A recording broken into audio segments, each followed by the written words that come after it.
And welcome into some Tuesday night SCBL action here at Cox Mill High School between the Statesville Owls and the Lake Norman Copperheads. I'm Gunter Schroeder, joined by Zane Metz on color commentary. Should be a good game. Not the first time we've seen these two teams come together, Zane, but what are you expecting from tonight's matchup?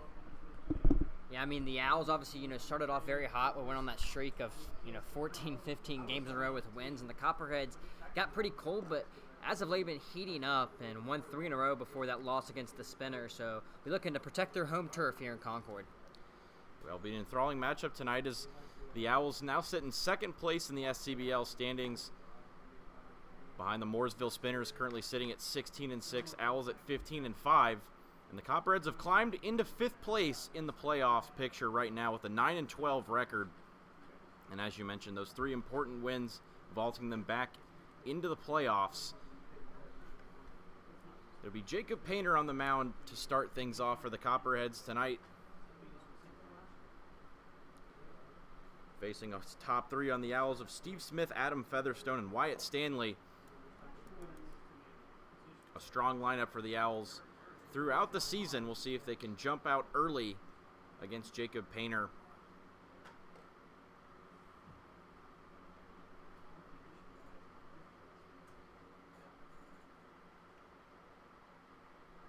Leading off with the Owls, number 7, Stephen Smith. So it'll be Steve Smith, the EH, leading things off for this Owls team, who have hit a bit of a rough patch after an incredible stretch of games.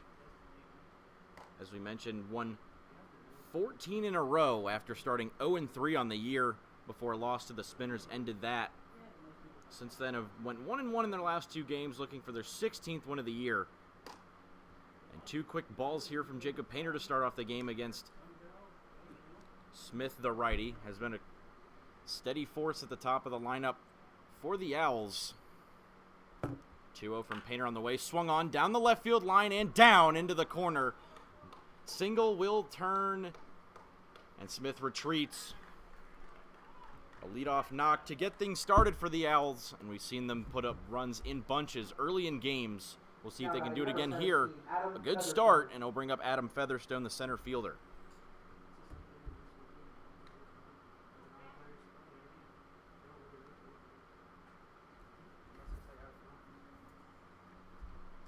This one gets away. Here goes Smith to second. The throw down from Goldasich not in time, and the runner advances to second quickly here.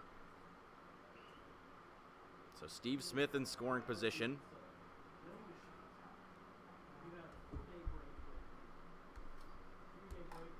This one hits Featherstone, so 2 quick base runners here for the Owls. Threatening here early as a pass ball leads to a runner getting into scoring position, and then a hit by pitch for Featherstone brings up the dangerous lefty Wyatt Stanley. And I mean, no start you want from the Copperheads, especially against this Owls top of the lineup, has been, kind of up there with the Spinners, with one of the best in the league. And Painter will have to work himself out of a jam here in the top half of the first.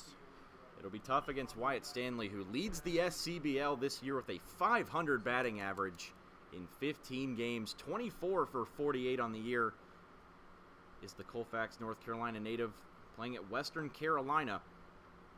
5 home runs on the year, 7 doubles, 13 runs driven in. And has a good eye at the plate too. 10 walks to 7 strikeouts. Put up 2 hits in these last meeting between these two as he drives this one in the air towards left field. Back on it is Quan. Camps under it, makes the catch. No advance, and out number 1. And that'll bring up Nick Smith, the DH. Now batting number 20, Nick Smith. The Tallahassee Community College junior. Appeared in 8 games this year. His first game in a week. We'll see if he can do some damage against Jacob Painter with the runner in scoring position. Takes the first pitch there for a strike. A good off speed from Painter. We've seen Painter play the infield at times. Second base for the most part for this Copperheads team. That one gets away and into the outside part of the plate for Smith.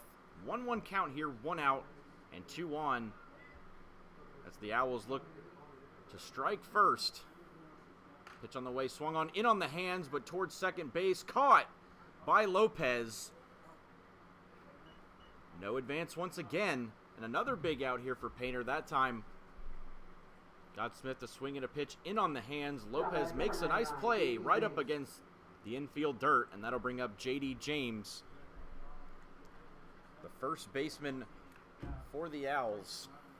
Yeah, and Painter couldn't have wrote it up any better after getting that jam, allowing the first 2 base runners of the night on back-to-back pop-outs, so it's been a much more manageable situation.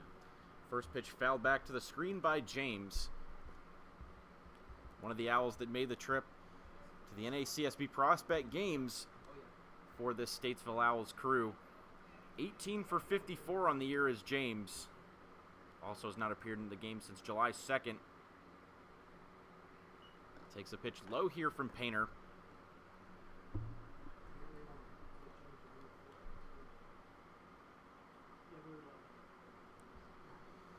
As another chance for the Owls to take the lead here. 2 on, 2 outs. The 1-1 swung on back to Painter off his glove and gets through the middle. Here comes Steve Smith around third. The throw will not be made, and the Owls take the lead as J.D. James somehow, some way finds the outfield grass and gets an RBI to show for it. Yeah, hot shot right there from James. Back at Painter on the bump, kind of went off his glove, trickled into the outfield. And I have a little mound visit, make sure their guy on the bump's okay. An unconventional way to get your first run of the night, but nonetheless is that run, and that's all that matters. Owls have gotten off to a fast start in many of their wins, and it's been no different here tonight as they get a quick first run. 2 men still on here as Alec Yount, the shortstop, steps in, and we've seen Alec Yount, Zane, really play well when we've been covering their games, especially against the Copperheads, and he had a great game against the Spinners as well that we covered. Yeah, one of those returning guys from last summer for the Owls, and good position to kind of keep that hot streak rolling this season right here, as it's so important. You know, we're getting to the middle stages of July. That end of season tournament is not so far away, right around the corner. So if you can kind of pick up some momentum, get hot towards the end of the summer, that will go a long ways for you. This one laced towards left, and it'll get down into the corner. Around third comes Featherstone. He will score. And stopping at third is J.D. James, a stand-up double for Alec Yount, and it's 2-0 here in this top of the first. Yeah, the Owls staying hot even after having to get cold with that little rain delay we had. Takes that one down the left field line. And looked like the Owls were in some trouble here in the top of the first with those back-to-back pop-outs, but back-to-back RBIs hits. And that'll be the left fielder Caleb Gant in the box. A fast start for the Owls here. And once again, it's Alec Yount with the big hit. That'll be RBI number 13 on the year for him as Gant takes a strike here. Behind 0-2 is the left fielder, Catawba College sophomore. 5 hits on the year for the righty. He takes a pitch low here from Painter. We've seen the Copperheads struggle when they get behind early to manufacture a lot of runs. Shootouts are not usually their game, as this one's driven down the left field line. That'll be just foul, as Caleb Gant nearly had extra bases again for the Statesville Owls, but unfortunately lands fractionally outside that white paint. So they'll do it again in a 1-2.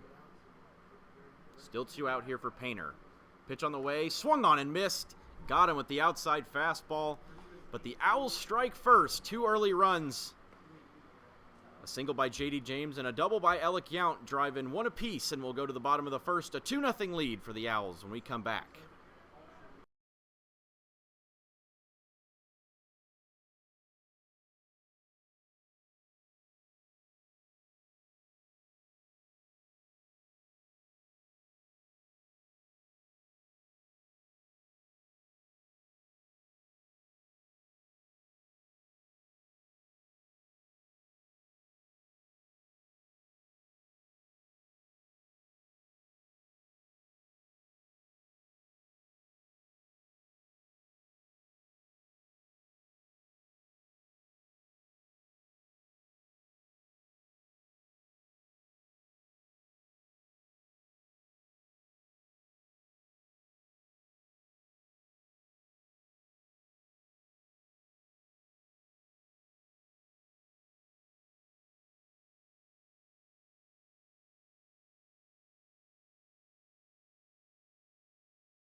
Bottom of the first here as the Owls get to work on the defensive side of the plate, and Braden Major gets the start for the Owls. Been steady on the mound for this club. 3.92 ERA through 20 2/3 innings for the right-hander.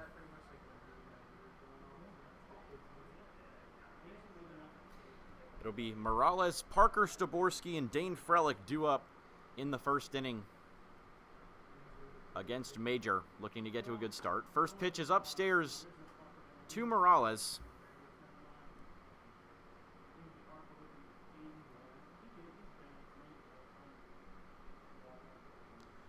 Morales, a Sterling College junior, originally of San Juan, Puerto Rico. 21 for 59 on the year for a 356 average. A great guy in the leadoff spot for this Copperheads team. Also an NACSB Prospect Games player for the SCBL, and had a nice day in both games against the Atlantic League and the Florida League. Yeah, and you could really argue Morales has been irreplaceable for this Copperheads lineup this year. I mean, pretty much playing every day in that leadoff spot in the corner infield, and probably been the best hitter, maybe in the league, too. 2-1, fouled back to the screen. Morales, a .451 on base percentage this year. Strung together quite a few hitting streaks. Has an on-base streak dating back to the June 17th doubleheader against the Wampus Cats. So he's reached base safely in 8 straight games as the shortstop for the Copperheads. 2-2 is low. It looks like it'll actually be ball 4. Was a 3-2 in that case, or so Morales thought. As he'll make the jog back to the batter's box. He thought it was ball 4. But it'll be a full count pitch now. A good take in a 2-2. Morales, 21 hits on the year. 3 doubles. 8 runs driven in. In a 3-2 here, we'll see if he can draw his 10th walk of the year. And he does. A nice way to start the night off for the Copperheads as they look to get back in this game. So it'll be Parker Staborski due up next for the Copperheads as the center fielder from Catawba College steps in. 6 hits on the year for Staborski in center field. That pitch outside.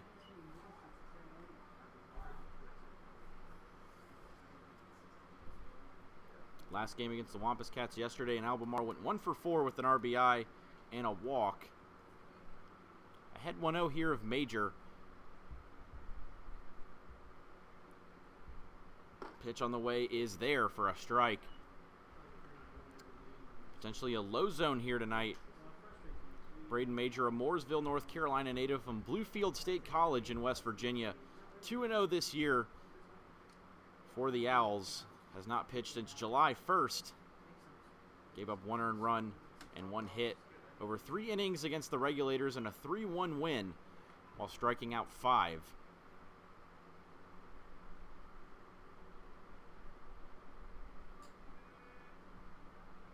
Six walks to just 37 strikeouts, so not a lot of guys drawing extended at-bats against Major this year. Morales just the 7th walk he's allowed. Is this one by him for strike 2? 2-2 count for number 22, Braden Major at 5'11", 170. Not the biggest guy on the mound, but still has the velocity to challenge hitters. We'll see if he can do that against Staborski here. 2-2 on the way. Misses outside. Second straight full count the Copperheads have drawn.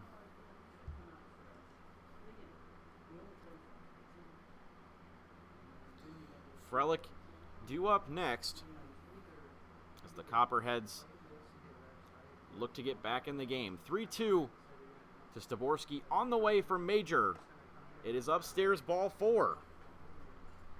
Again, these first two base runners on so crucial for the Copperheads. We've seen them so many times this year kind of get down in games early and try to wait till the later stages of the games to come back, but after allowing a 2 spot in the top half of the first, trying to retaliate here with the top half of their lineup. Frelick of Framingham State College Jr.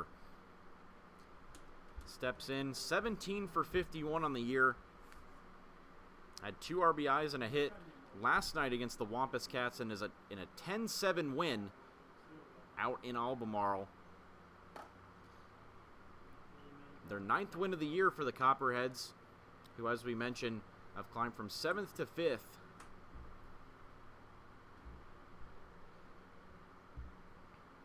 Looking to continue their hot streak here.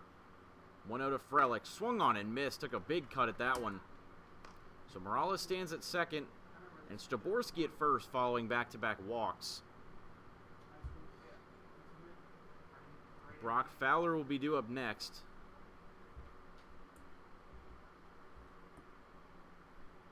Morales going for third. The 1-1. The throw down from Modrak not in time. The double steal works perfectly for the Copperheads, and both runners advance to scoring position.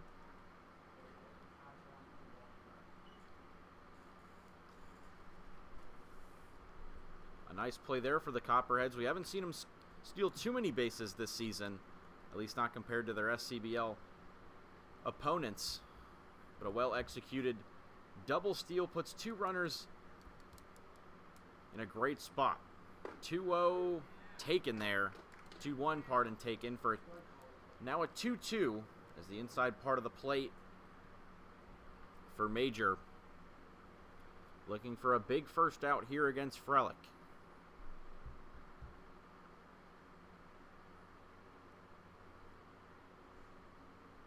Pitch on the way, swung on and missed. A big first out. Dane Frelick down on strikes to bring up Brock Fowler. Now batting number 33, Brock Fowler.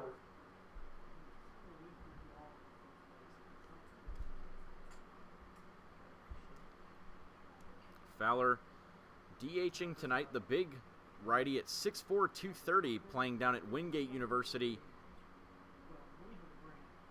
Has appeared in just 7 games this year for the Copperheads.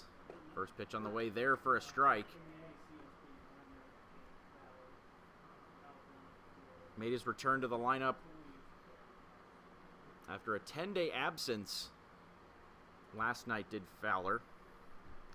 Hitting the cleanup spot tonight for the Copperheads. 0-1, swung on and missed. 2 early strikes here for Braden Major.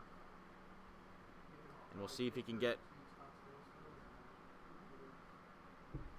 2 outs after allowing 2 base runners, similar to Jacob Painter, in the top of the first. Major ready with his next offering. 0-2. There for strike 3, and Fowler knew it. Now it's down to Caden Haywood to keep the inning alive. Now batting number 24, Caden And this Haywood. is giving a lot of shades to the top half of the first inning. First 2 runners reaching safely, then back-to-back outs. We'll see if the Copperheads can kind of mimic what the Owls did in that 2-out rally they had.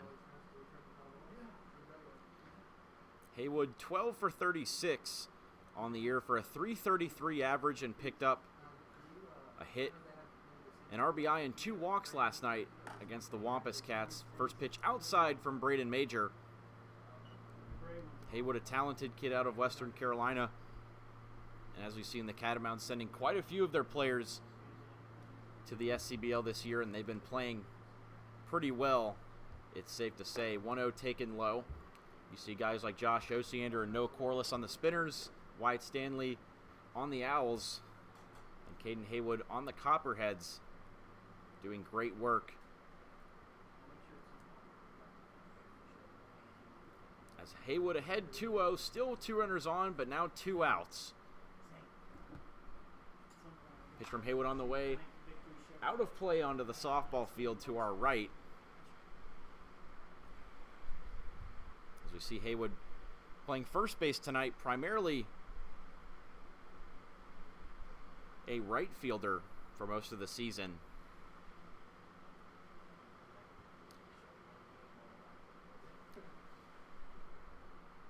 Ahead 2-1 is Haywood as he awaits the next offering from Major. On the outside corner, a perfect breaking ball from Braden Major.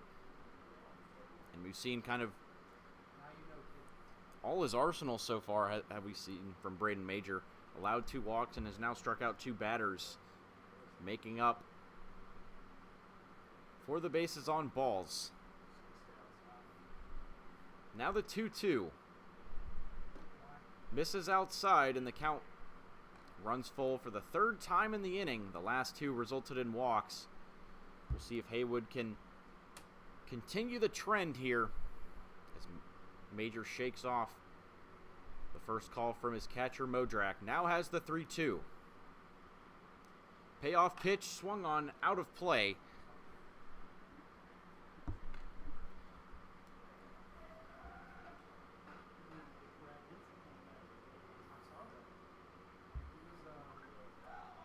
Major will have to throw at least 1 more to get out of the inning. Both teams have threatened. We'll see if the Copperheads can match the Owls in the runs department. 3-2. Swung on and missed.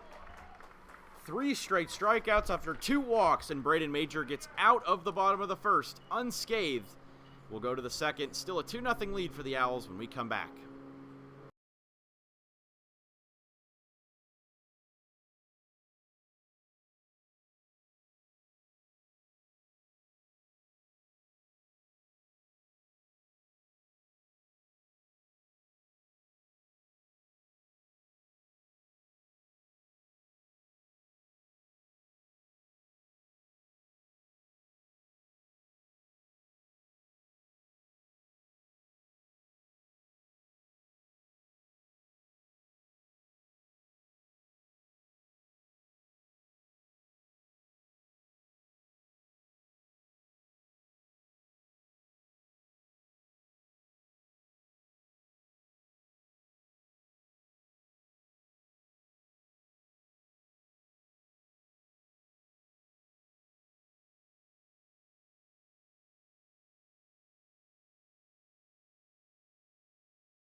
Top of the 2nd, and the bottom 3 hitters in the lineup for the Owls on tap, as Drew Park will lead things off for the Owls after 2 early runs. An RBI single by J.D. James and an RBI double by Alec Yount. This first pitch fouled off by Park, the 3rd baseman. Will be followed up by the catcher Jake Modrak hitting 9th, and Jack Weaver, the 2nd baseman, hitting 10th. First it'll be Park, tonight's 3rd baseman for the Owls. Fouls that one back to the screen. Park, a junior from Emory and Henry College and Mooresville, North Carolina. 7 hits on the year.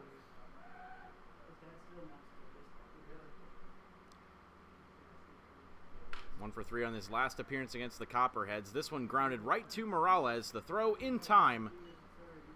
And Park retired for the first out of the top of the 2nd. That'll bring up Jake Modrak. Now batting number 14, Jake Modrak. One of 4 catchers for this Owls team, but we've seen him appear in 8 games. Just 1 against the Copperheads, though. Went 1 for 3 with a walk on that particular occasion back on June 1st. Takes a first pitch strike from Jacob Painter. 5 hits on the year for Modrak.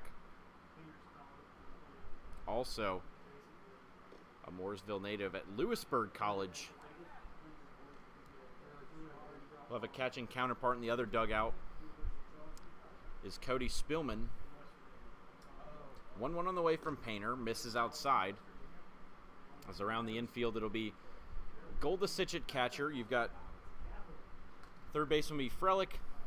Shortstop is Morales. Second base, Lopez. First base, Haywood. As that one goes upstairs.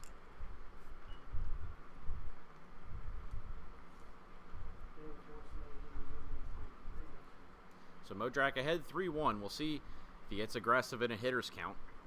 Painter's next offering outside for ball 4. 8th walk on the year for Modrak. And that'll bring up Jack Weaver. Jack Weaver. Weaver, a senior at Brevard College from Salisbury, North Carolina. Has appeared in just 5 games this season for the Owls. Made his season debut back on June 1st against the Copperheads, but didn't participate in a game for nearly a month. Made his return on July 2nd against the Disco Turkeys. Now back a week later for game number 6, looking to make an impact at the top, or rather bottom, of this Owls lineup. We've seen them be able to hit from all parts of the lineup. We'll see if Weaver can continue that trend here. Pops this one up, out of play. Painter works it back to a 2-1 here.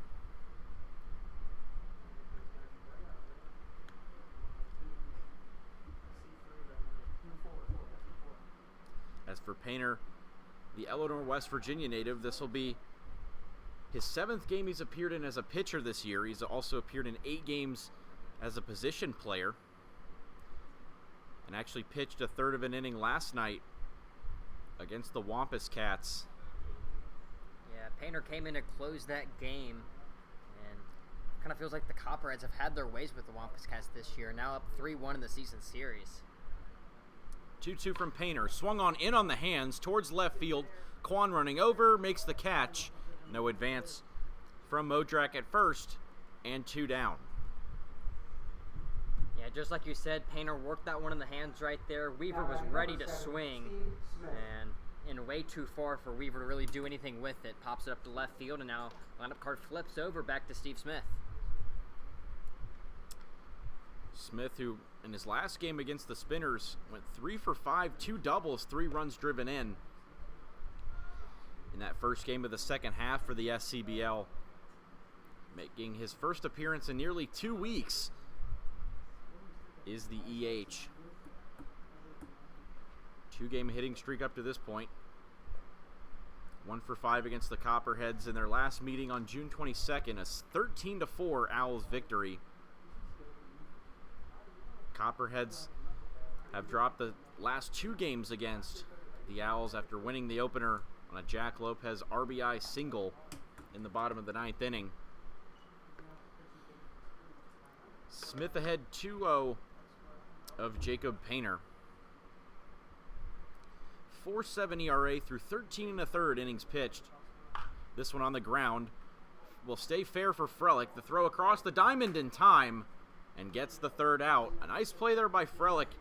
Dealt with the wet patch of dirt over there down the third base line and gets the all-important 3rd out. Keeps it a 2-0 game as we go to the bottom of the 2nd here at Cox Mill.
Bottom second here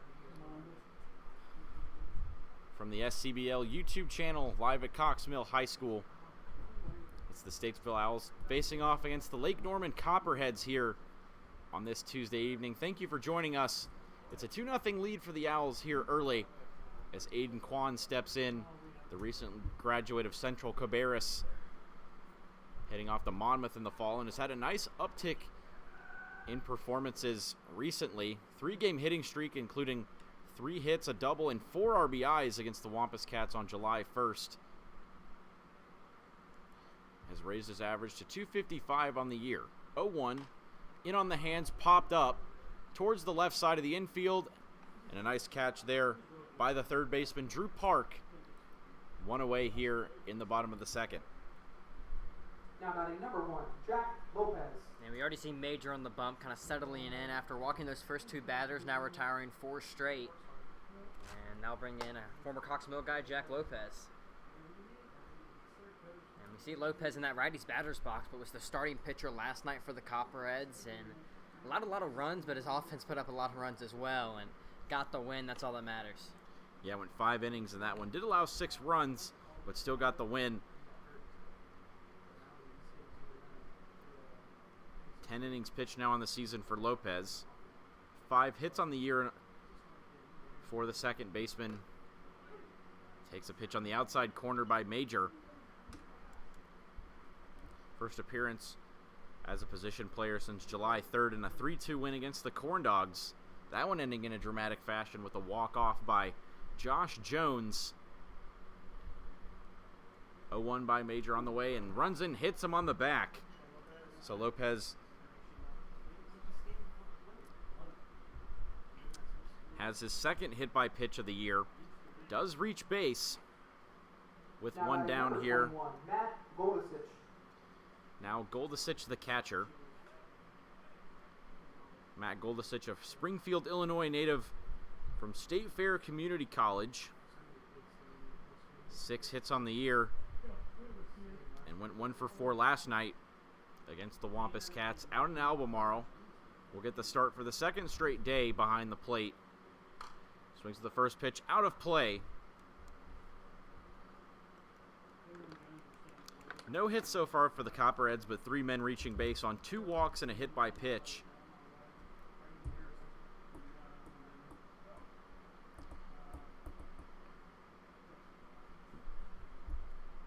As Lopez waits at first. Not a big lead for the second baseman. Pitch outside from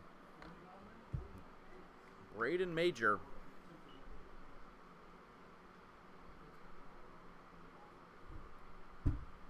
As Goldisich hitting 8th in this Copperheads lineup. 1-1, swung on and missed. A good pitch on the inside corner that time.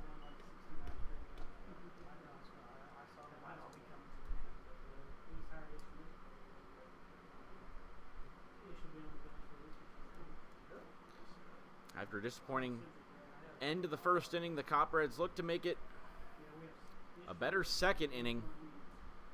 See if Goldisich can put it in play. Behind 1-2, he takes a ball.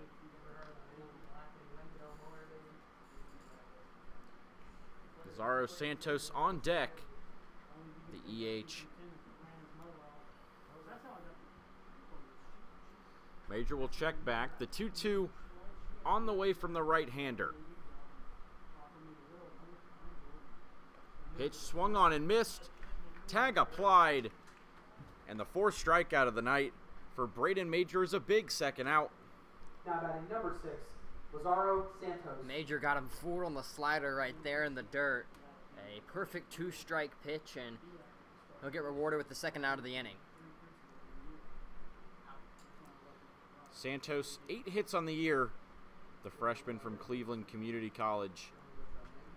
And a Charlotte native.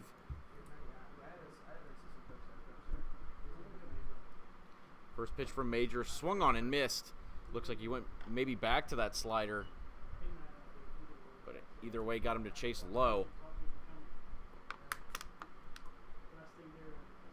Sort of been his bread and butter at times so far this game for Major. This one's popped out of play by Santos, so a quick 0-2 advantage for Braden Major.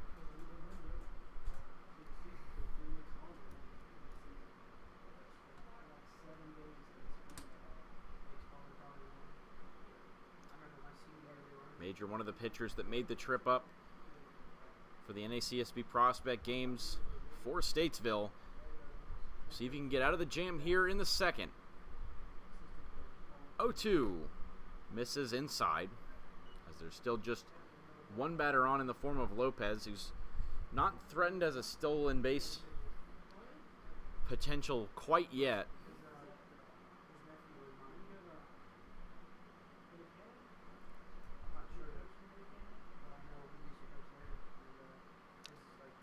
Another two-strike pitch on the way to Lazaro Santos. Swing and a miss, went to the upstairs fastball. And 5 strikeouts for Braden Major through 2 innings. Sends us to the third. Still a 2-0 Owls lead when we come back.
Top of the third inning here in a 2-0 Owls lead.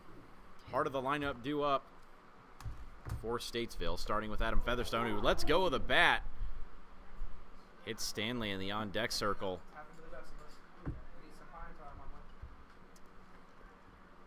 I'm going to get some pine tar for that bat after letting that one go. Yeah, Featherstone didn't have to swing at the first at bat. He actually got hit by a pitch. But he will get some much-needed grip on the bat now. That thing looked like a boomerang going over there. Just never came back, only went over there. Featherstone playing center field tonight takes a pitch for a strike. So a quick 0-2 hole for Featherstone, the senior at Presbyterian College. 4 hits on the year. And his first appearance in a game since June 19th. And that's a tough 0-2 take right there from Featherstone. Now the 1-2, and he'll take that one again. Maybe a potential even up pitch potentially after Owls dugout didn't like the 0-1 call that made it an 0-2. Now the 2-2 runs way inside, nearly gets him again. Featherstone been hit by 3 pitches now on the year. Swing and a miss, but it looks like he maybe got just enough of the ball. So he does stay alive, as a matter of fact.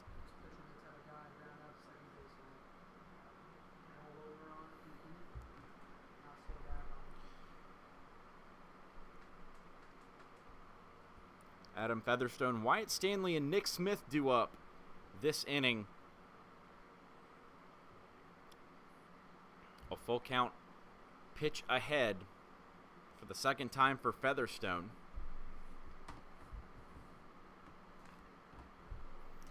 Has appeared in just one game against the Copperheads this year.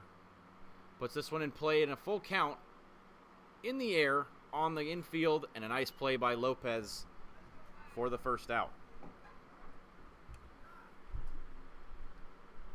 Yeah, tough AB right there from Painter on the bump. Kind of do everything he could to get out Featherstone, but keeps retiring batters. Third in a row right there from Painter. Now Wyatt Stanley due up. Flied out his first time, but had a great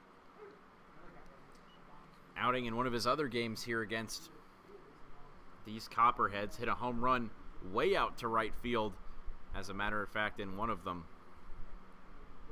6 foot 210 lefty. 0-1 on the outside corner for a strike. 24 hits in just 15 games. 2 home runs on the year against the Copperheads, and drives this one deep towards right center field. That one on to the back of the wall. Stanley digging for second. The throw not in time from the right fielder. Staborski got there, but not before. Wyatt Stanley continues to rake. Now batting number 20, Nick 25th Smith. hit of the year and his 8th double with 1 out. And much deserving in that 3 spot for one of the better teams in the league. Stanley took that one into the right center field gap, and the Owls looking to keep rolling here early. First pitch misses to Nick Smith, who popped out his first time up. As that's now his 4th extra base hit against the Copperheads this season for Wyatt Stanley in just 11 plate appearances. Quite the numbers.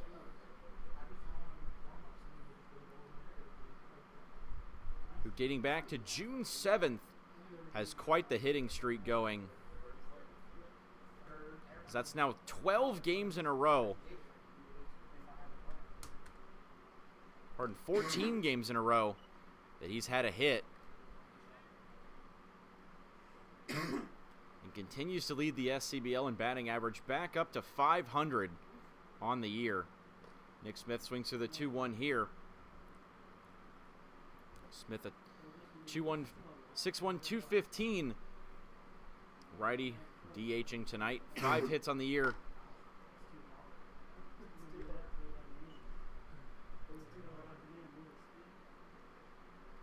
Picked up his latest hit back on July 2nd against the Disco Turkeys. Back in action a week later.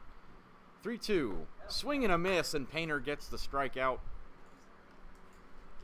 2 down here for J.D. James, who singled to score the first run of the game for the Owls. Now is a chance to do it a second straight time. Stanley awaits on second.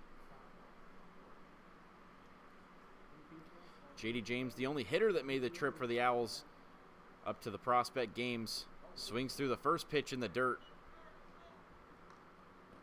6'3", 225. Sophomore is J.D. James from Caldwell Community College. 18 hits on the year. Also has a 6-game hitting streak going after his latest RBI single. Good job by Goldisich to keep that one in front of him.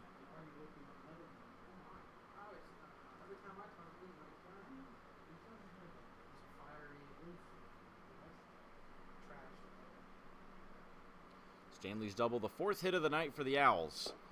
That one outside from Goldisich. A nice block to keep that ball in front of him, as Painter looking to keep it a 2-0 game here in the top of the 3rd. Alec Yount on deck. 2-1 on the outside corner, but can't catch it for a strike.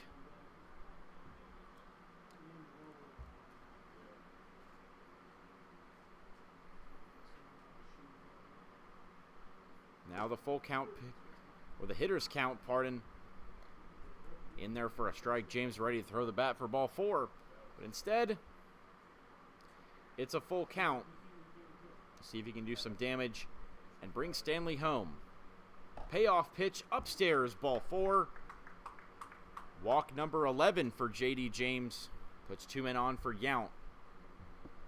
Not the guy you'd want to face in this situation if you're the Copperheads. Batting number 1, Alec Yeah, I mean, Yount. already a guy that has an RBI double today. So he's had his way with Painter so far. Let's see if Painter can get the upper hand in the second AB. Yount may be similar to a Luis Morales type player for the Owls. A great contact guy, but can really drive the ball too. Picked up his 3rd double in that first inning and his 13th RBI. He did go around on that 1-0 from Painter. Yount, a senior at Mars Hill College. 16 hits on the year. 2 men on, 2 out. 1-1, swung on, and it'll land down into left field. Around comes Stanley from third. James going for third. He'll stop there, but Stanley scores, and it's 2 RBI doubles and 2 at-bats for Alec Yount, and it's a 3-0 game here in the third. Didn't have to do too much right there, just poked it over the head of the third baseman, Dane Frelick. And we've kind of seen both times, not the hardest contact, but stand-up doubles nonetheless, and has been the #1 contributor in that 3-0 lead. Number 28, Caleb Gant.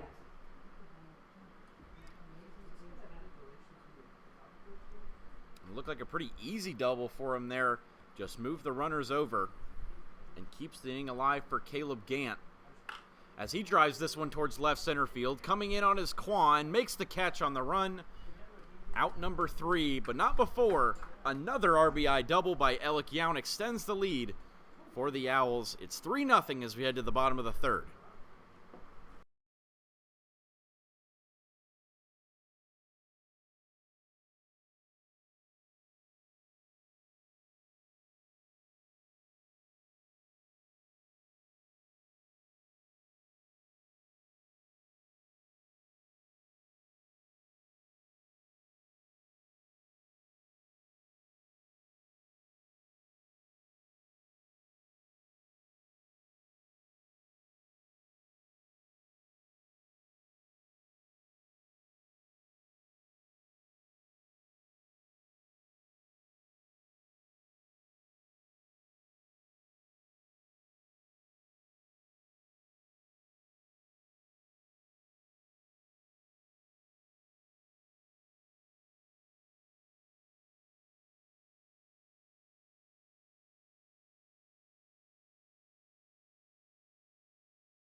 Bottom of the third inning here.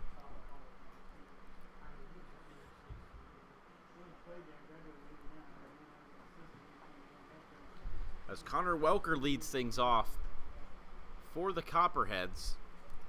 Welker, Morales, and Staborski do up this inning. 10-1-2 hitters. First pitch low to Welker, who's looking for his 4th hit of the year. 6th game he's appeared in as the Cox Mill graduate and center fielder for the Copperheads. Welker joining Jack Lopez.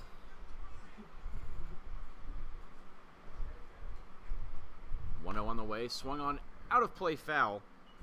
Welker, a sophomore at Pfeiffer University, standout here for the Cox Mill Chargers in baseball. Was named to the 3A All-State team during his senior year in 2021. And the NCBCA All-State team awaits the 1-1 from Major. Catches the outside corner. Went 2 for 2 in his last outing against the Disco Turkeys in the lineup back on June 29th, did Welker. 3 RBIs on that night. 2 stolen bases to boot. Behind 1-2 here, though, to Major. Pitch on the way. There for strike 3, and he goes back to the breaking ball. Strikeout number 6 for Major. Brings us back to the top of the lineup in Luis Morales. I mean, the 3rd straight K from Major, and that slider has been almost untouchable by those Copperheads hitters. Put that one, kind of hung it high in the zone, but Walker's bat was glued to his shoulder. And now bringing Luis Morales, one of the only 3 guys that have reached base safely in the first time up for Lake Norman. Morales walked to lead the game off. First pitch upstairs for Major.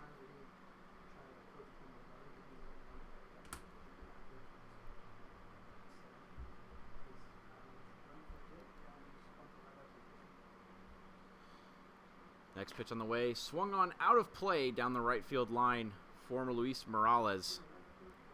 As we mentioned, a great guy at the top of the lineup, looking to get on for his 2nd straight time against one of the tougher pitchers in the league in Braden Major, who's now struck out 43 batters and walked just 8 this year as he gets into his latest start. 1-1. Another pitch on the outside corner. Gone to that fastball away to righties, and it's worked a treat.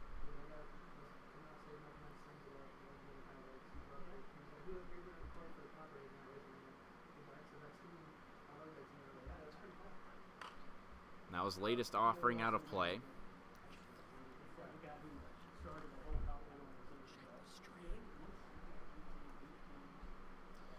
Morales in a 1-2 count here to Braden Major.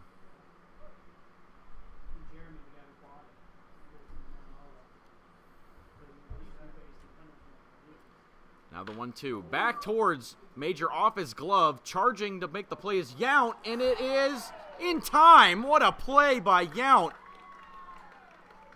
Followed up the defensive play and somehow barehands it in time to get Morales. What a defensive play by Yount. 2 RBI doubles, and now the play to get the 2nd out. I mean, what a spectacular play. Had to be on his toes at shortstop and pick that one barehanded, kind of Nolan Arenado-esque, but instead of third base, he's playing short. And a tip of the cap from Brendan Major on the bump.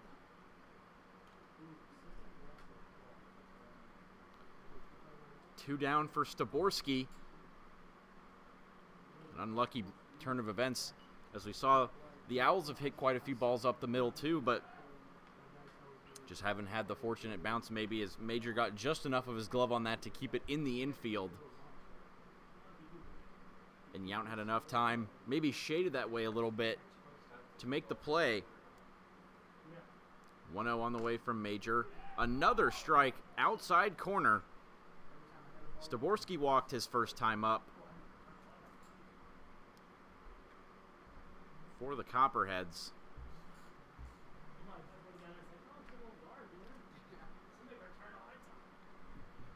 Now the 1-1. Pitch misses low. Major settled in nicely after 2 leadoff walks. He's allowed just the 1 hit by pitch since then.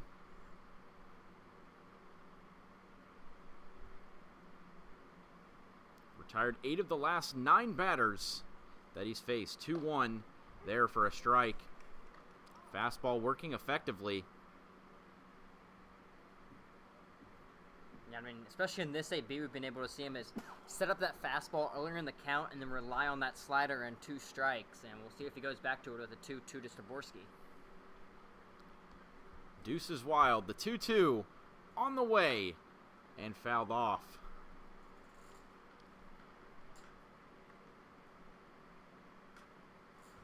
You got to imagine Saborski with sitting slider right there. Just pokes it foul, stays alive. As now these guys kind of the second time through the order, seen Major once. We'll see if they can kind of put some more bat to barrels. Another 2-2 on the way to Staborski. Pitch is swung on and missed. Strike 3. And Braden Major threw 3 scoreless. 7 strikeouts to his name as we head to the 4th inning. A 3-0 Owls lead when we come back.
Back for the 4th inning here at Cox Mill High School, and a beautiful first off-speed pitch for Jacob Painter as he'll face Drew Park, Jake Modrak, and Jack Weaver, the bottom 3, due up in the 4th as that one runs outside.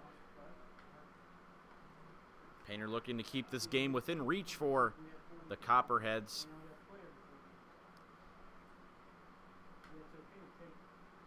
As this one swung on a drive towards center field. Back on the track as Welker makes the play. And 1 out early here for Park, who's retired to bring up the catcher Modrak. Now batting number 14, Jake Modrak.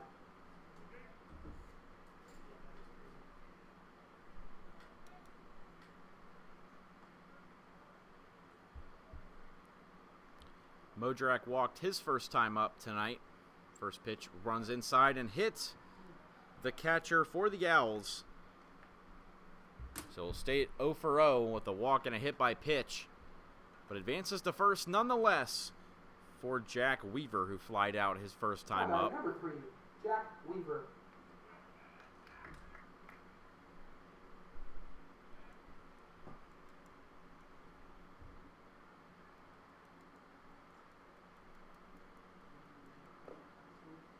First pitch taken for a ball by Weaver. And Gunnar, I'm kind of really interested to see how things develop now, kind of the final 2 weeks of the regular season here. The Owls have been a team that have been atop all season. This one's driven in toward the right center field gap. It'll get down in front of the right fielder. And that one thrown to third. Kept in front of him, but a single by Jack Weaver puts 2 on with still just 1 out. As just looking at the SCBL website, checking down on that game at Queens College today where the Corn Dogs are playing the Concord A's 17-17 in the bottom half of the 8th inning. Talk about an offensive display. I think goes into extras. It's actually a double header. And they put up both 0 runs in the 8th inning so far. An offensive performance rarely matched in any Summer League baseball game, even by the wacky standards of the SCBL.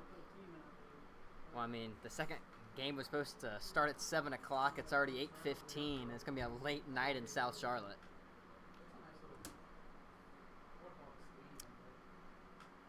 So next up will be the leadoff man, Steve Smith, who's worked a 2-1 count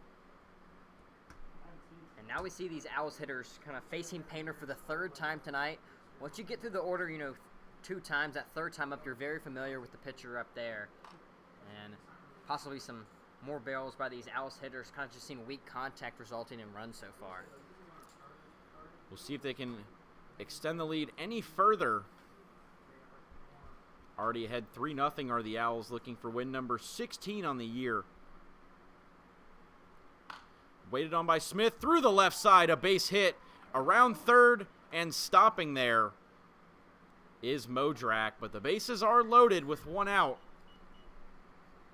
3 straight men reach base after a leadoff flyout by Park, and that'll bring up Adam Featherstone to see if they can get a big breakthrough.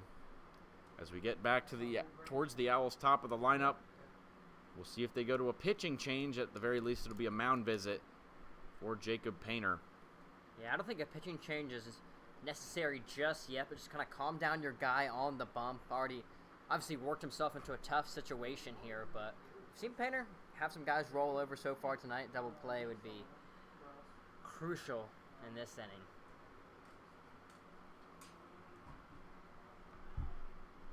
As a big shout out to Victory Chevrolet, they're our ball sponsor here at Coxmill High School, a returning sponsor from last summer, and glad to have them on board yet again here in the summer of 2024, and will be riding with us for the rest of the later stages of July. Number 17, Adam Featherstone.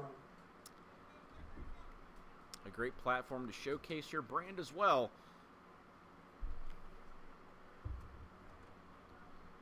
In a big market here in the Charlotte and Metro Charlotte area. First pitch on the way to Featherstone. Swung on and missed. Featherstone popped out his last time up. Has a chance to do some damage here. Already ahead 3-0 and the bases loaded for the Owls center fielder. Takes a pitch there for a strike. Looks like the chat worked for Painter, who's gotten ahead 0-2. Sometimes that's all you need, just a breather on the mound and get yourself in some better situations. 0-2 taken low. Featherstone only appeared in 11 games this year, looking for hit number 5 on the year. Next pitch on the way, runs inside again, nearly hits the center fielder Featherstone. We've seen that a couple times with Painter. Narrowly missed the batter, especially to right-handed hitters. 2-2 on the ground towards Morales. He'll throw to second, out of the reach of Lopez, and 1 run scores. Nobody will advance, though. Everybody's safe. Adam Featherstone puts it in play and makes it a 4-0 game. Still just 1 out here in this top of the 4th. It's now Wyatt Stanley up Now batting number 13, Wyatt Stanley. in a big spot, and a guy made for the big moments. Yeah, I mean, a tough situation right there for Morales. Have to think about all the rain we got beforehand. That infield is extra damp, and Morales had to come in there and make a tough play to second base. And it extends the lead to a little even more for the Owls. Stanley awaits the 1-0 from Painter. Swings it and drives it deep right field. That ball is gone. Grand slam for Wyatt Stanley. And it's 8-0 Owls. And he knew it right off the bat. The dream season continues for Wyatt Stanley, doubling the Owls' lead in a matter of seconds. A pimp job right there from Stanley. Watch that one go way gone over the right field wall. And the Owls having their way with the Copperheads here in the top half of the 4th. Wyatt Stanley continues to put bat to ball. His 6th home run of the year. Now 5 RBIs on the night, too. Hit number 26 in just his 16th game. And seeing why he's one of the best players in the SCBL with your own eyes.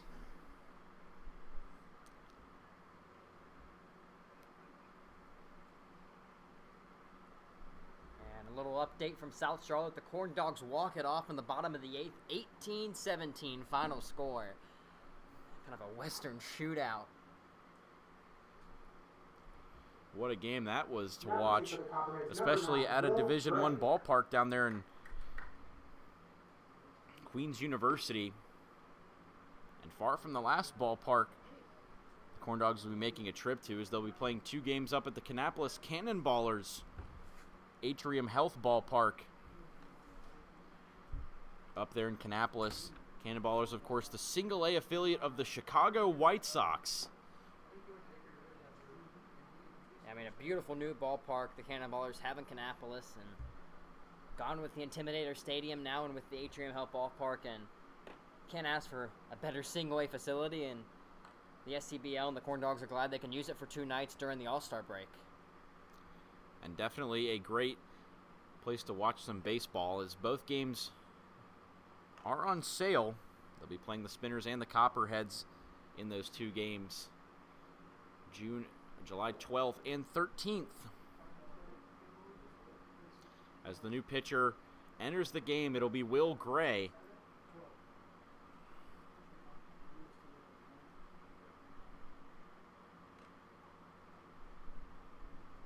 As that's now 14 extra base hits for Wyatt Stanley. You've got to think he'll be a big part of the plans of the Western Carolina Catamounts next year after this performance for the Owls. Yeah, and he moves himself to a tie for 3rd place in the home run category, tie with Derek Martinez. Osiander from the Mooresville Spinners standing in 2nd, and Harrison Baudelaire, after 2 home runs today, now standing on 8 home runs on the season and jumps up into 1st place.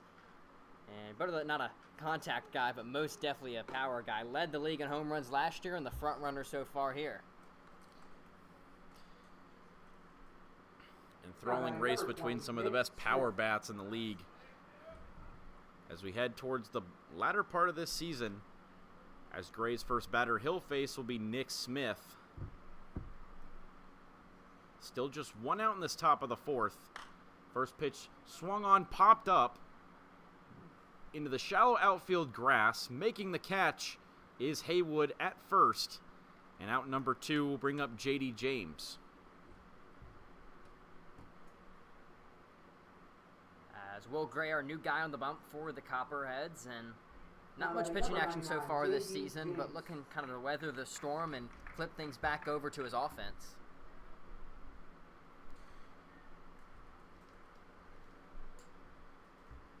James reached base safely both times he's been up to the plate. Swings on this pitch towards Haywood at first. A nice play on the defensive side. And out number 3 is complete. And so is the top out for the 4th, but not before a 5-run 4th inning capped off by a Wyatt Stanley grand slam. 8-0 Owls as we go to the bottom of the 4th.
Bottom of the fourth inning, and suddenly the Owls jumping out to an 8-0 advantage.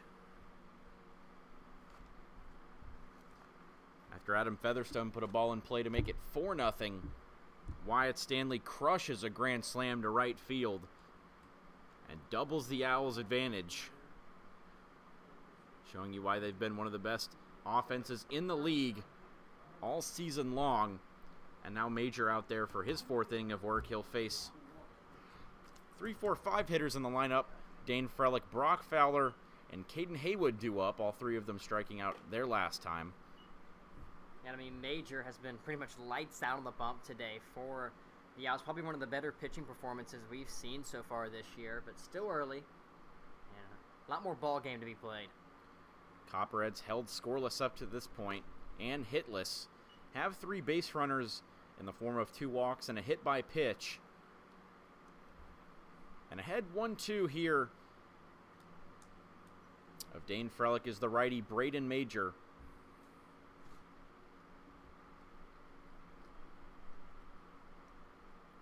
As he looks to keep the big lead preserved for the Owls. 1-2 fouled off by Frelick, who's been one of the better hitters for the Copperheads, and is a Fairview, North Carolina native.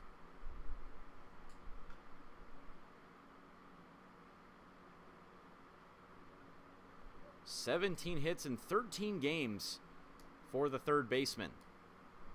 Awaits another 1-2. On the ground towards third. Up and throwing from Park. Can't be dug by J.D. James. Likely will go down as a throwing error by Park. A nice play on the infield, but the finishing product not quite there from Drew Park. Yeah, we saw Park make a very similar play earlier in the game, but couldn't replicate it there. And much needed base runners. You know, the Copperheads facing that deficit, but just got to get a little at a time. And base runners are the most crucial thing you can get, especially with no outs in the inning. Now the righty Brock Fowler. First pitch upstairs from Major, who's a guy that will challenge you in the zone consistently. Has given up 16 hits in 20 2/3 innings, but only allowed 8 walks up to this point, including tonight. And after 7 strikeouts through the first 3 innings, his strikeout total is up to 44 in 23 2/3 innings. Nearly at 2 strikeouts an inning. Quite the numbers for the Bluefield State righty. Behind 2-0 here, though, to Fowler. Swing and a miss. Went to the fastball there. And he's a guy that can really challenge you with the fastball, despite not being the biggest presence on the mound.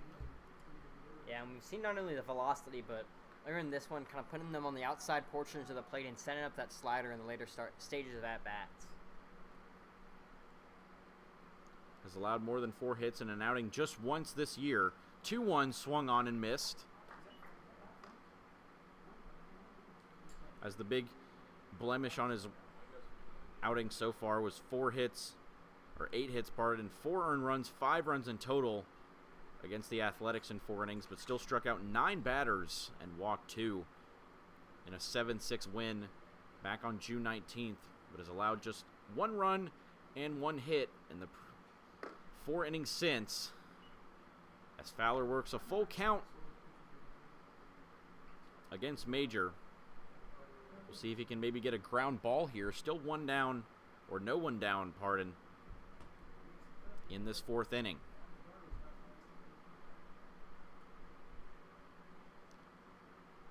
Full count on the way. Swung on, and it'll get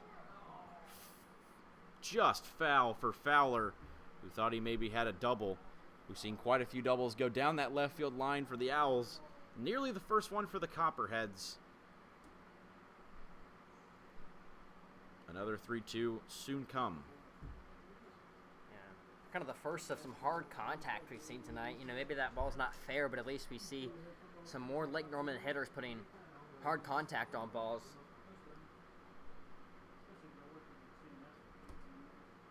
Major ready with another payoff pitch.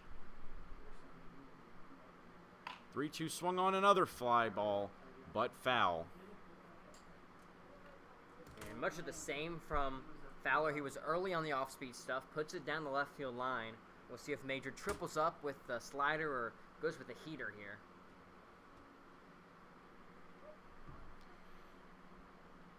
Major checks back to first before his latest 3-2 offering. Popped way out of play by Fowler. That one will land near the parking lot here at Cox Mill. Fowler done a good job at keeping alive and putting bat to ball here as we get into the middle innings of this game.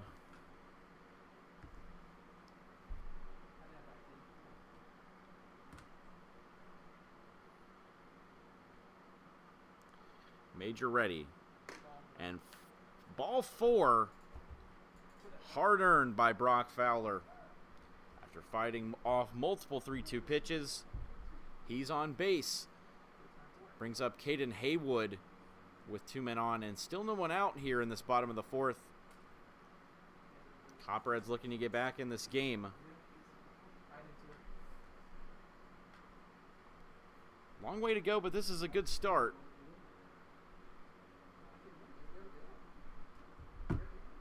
And I mean, obviously got to work your way back in this ball game, and Major's control may be varying the second time through the lineup.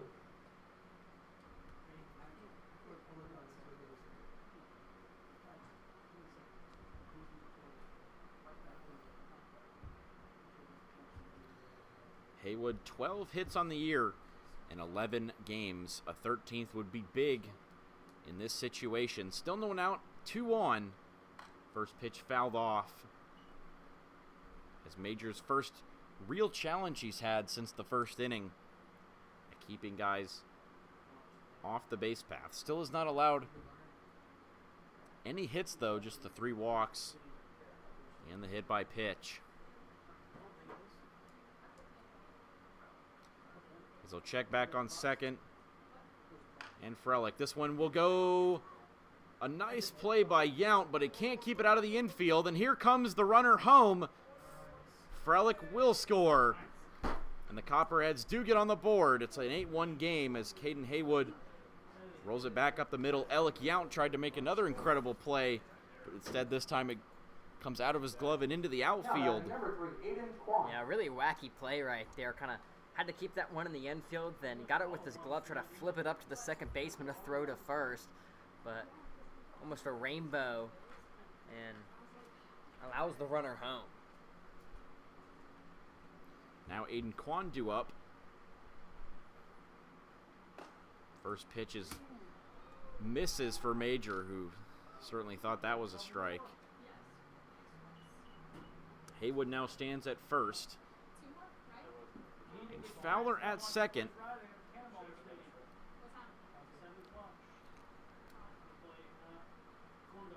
Ahead 1-0. Kwan awaits it and takes it low once again.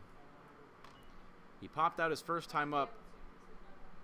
Did Kwan a great chance to get himself back in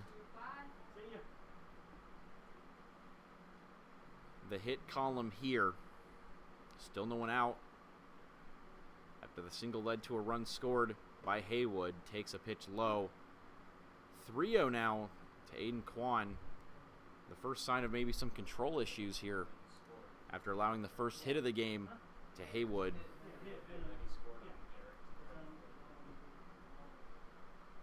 We'll see if Kwan gets aggressive in a 3-0. Major still looking for the first out of the inning. On the way there for a strike. And you kind of alluded to this earlier in the broadcast, but Kwan has been really heating up as of late. A guy that's coming out of high school, local boy from Central Cabarrus, and takes a minute to get adjusted to that college pitching, but pretty much since the turn of the calendar into July, he's been looking a lot better in the middle stages of that lineup. And 3-1 runs inside, he walks. So gets on base once again, does Kwan.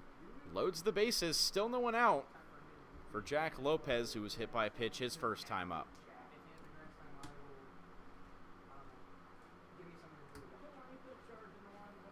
We'll see if Major is kept out there for his next batter as the coach comes out to talk to him. It will just be a mound visit.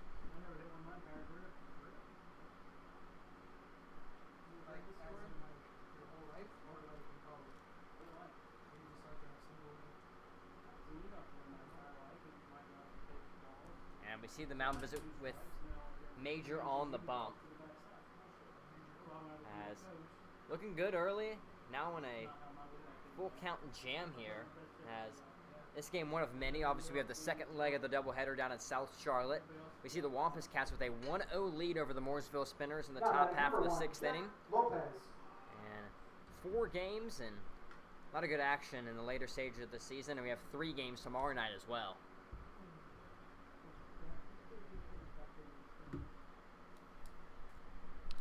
Lopez a big chance to get the Copperheads back in this game. First pitch swung on out of play. This would be a big shot in the arm for Lopez, looking for his 6th hit of the year. His 12th game on the season. Just hitting 143 though so far. But a chance to do some real damage. Even a ball into the outfield would likely score at least 1 run. Major's 0-1. Swung on and missed. And now the real test comes. He's gotten to quite a few 0-2 counts. Fowler worked a walk. And Aiden Kwan just recently walked. He stands on first base.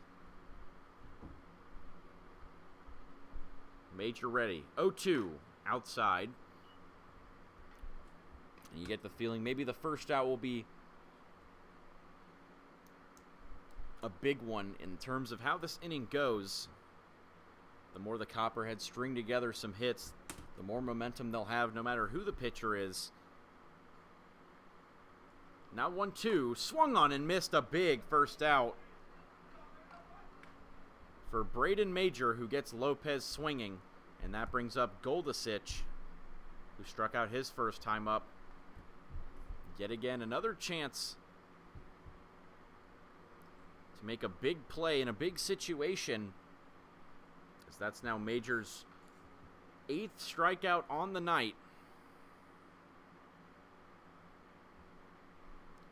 First pitch on the way to the catcher for the Copperheads, Goldasich, is in there for a strike.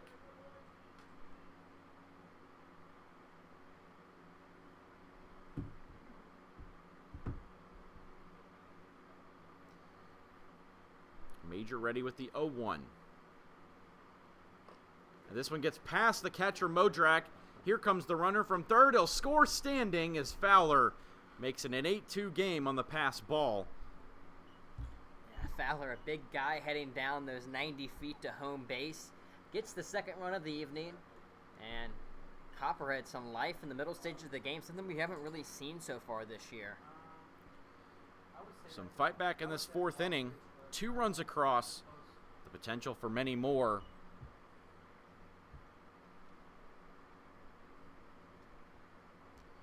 Goldasich looking for his 7th hit of the season. Swings through that pitch upstairs from Major, heavily relying on that upstairs fastball, and has located it extremely well in certain locations to right-handed hitters. On a 3-game hitting streak, though, is Goldasich, looking to make it 4 in a big spot here in the bottom of the 4th. 1-2 from Major. Swung on and missed. Strike 3. And make it 9 on the night for Braden Major. That brings up Lazaro Santos. Lazaro Santos.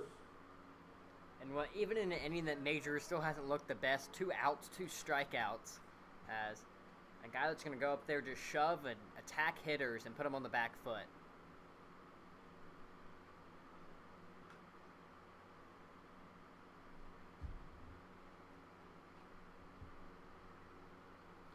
Now Santos due up next.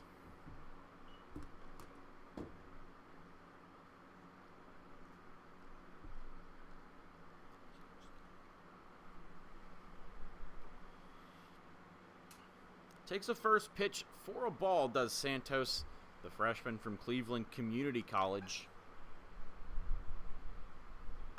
Swung on in the air, but it'll reach the seats.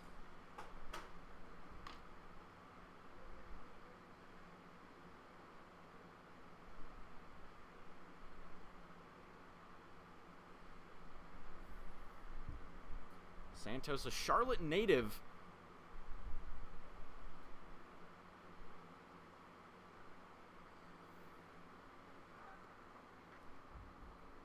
Two men in scoring position, 2 outs. Challenges him inside this time with the fastball. Does Major and gets rewarded for it. Now, 1 strike away from getting out of this jam and keeping it a 6-run lead for the Owls. We'll see what pitch he goes with against Santos. Major ready. Santos is 2. 1-2 swung on in the air, but once again out of play.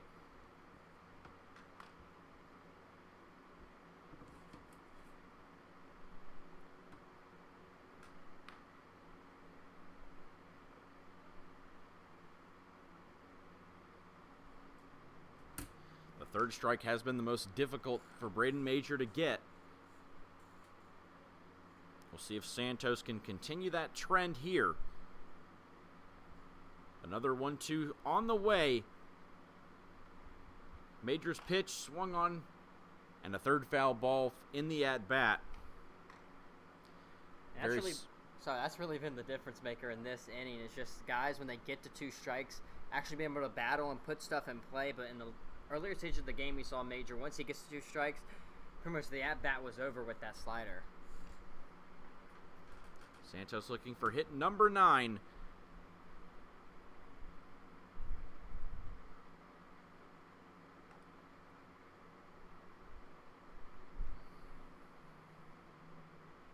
He's had 2 doubles this season as Santos. Picked up one of them in the July 1st win over the Wampus Cats. 17-3 the score on that particular night. Has walked 9 times on the year as well. There's a short discussion here between the Owls coaches and the umpires.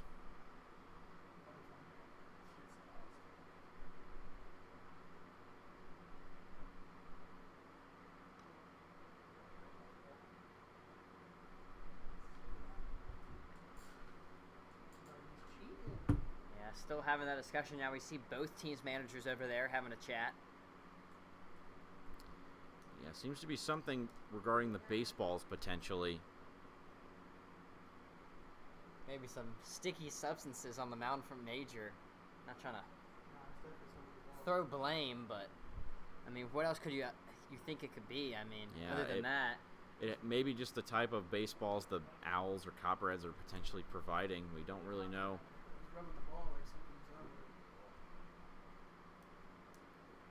We haven't seen too many situations like that so far this year. But looks like he's going to be talking to the field umpire. And he's going to be good to go back on the bump, so no harm, no foul by Major.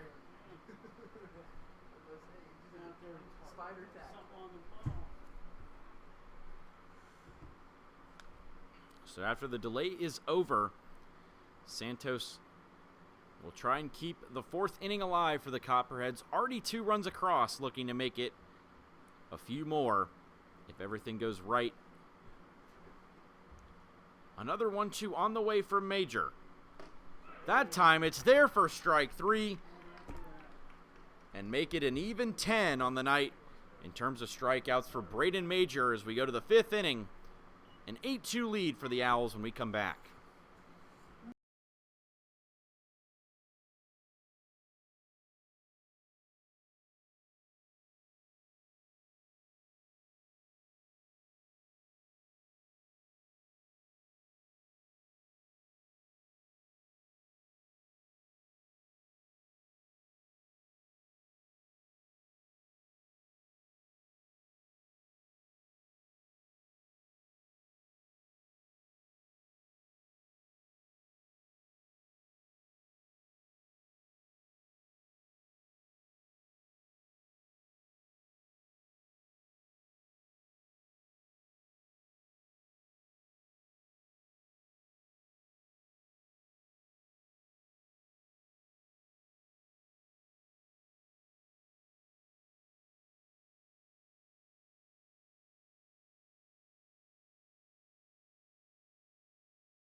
Top of the 5th here at Cox Mill.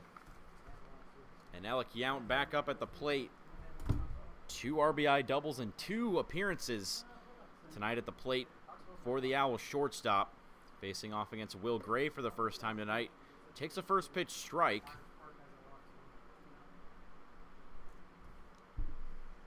Yeah, not the guy you want to be facing so far. I mean, a single, a double, and a whole bunch of RBIs in the process. As that one goes over the head of Yount. Gray losing control of that one a little bit, potentially. Gray looked good once he got into the ball game. 2 batters faced, 2 batters put down. As they need an innings eater for sure. Keep this game in a manageable spot, and hopefully their offense can keep doing what they did in the bottom half of last inning. As that one skips there from Will Gray. You usually see him over there all around the diamond on the infield, whether it be second base, shortstop, or third base. He's played them all this season.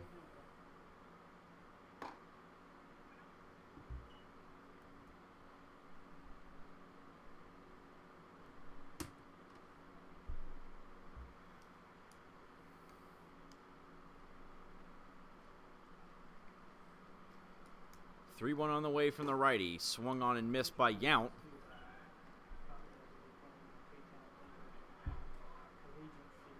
Gray been a great hitter, but hasn't had too much experience on the mound. Yeah, I mean, they need to change something else. Sometimes that change of pace or change of delivery is all you need. 3-2 runs in, hits him. Yount aboard to start this 5th inning. He'll make way for Caleb Gant, but now 3 plate appearances and 3 times he's reached base. Maybe not the most pleasant way to do it, but it works nonetheless for Yount. If you're going to get hit by one, might as well be at the off speed. And he'll reach safely. First batter of the inning on, and yet again for the Owls, and that's been a recipe for success tonight. Gant 0 for 2, the left fielder for the Owls. First pitch runs way inside from Gray once again.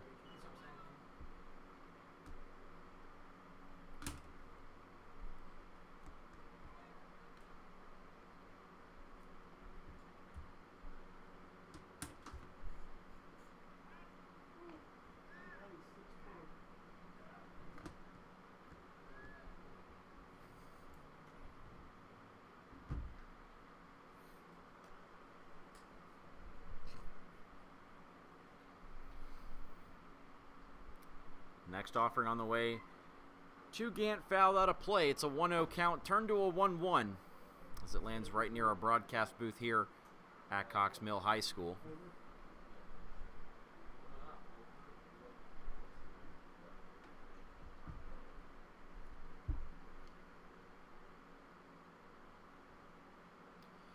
Now the 1-1 gets away to the backstop as Yount will go from first to second with no play. Owls have taken their chances in terms of converting when they've got runners in scoring position. We'll see if they can do it once again here as Yount moves in to what would be the 9th run of the night for the Owls. If Gant or any Owl can find a way to get him home, takes a 2-1 away by Gray. As we see, not a lot of only pitchers, or maybe they say POs for this Copperheads team. Lots of guys playing both ways. 3-1 swung on, and that'll get down for a base hit. Yount will round third and stay there. But it's a clean single for Caleb Gant, his first hit of the night. Runners at the corners for Drew Park. Still no one out in this top of the 5th. Owls quickly threatening again here. Now batting number 6, Yeah, Drew man. Park. The Owls, that's been their favorite hit tonight, is that kind of poked ball over the third baseman right in front of Aiden Kwan in left field and keeping the good times rolling batting-wise.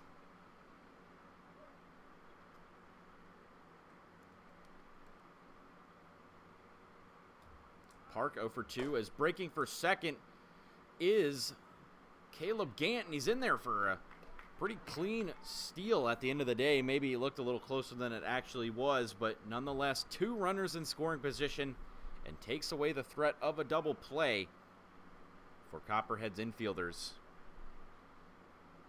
Park grounded out and flied out. 1-0 swung on back to the screen. Foul tip there.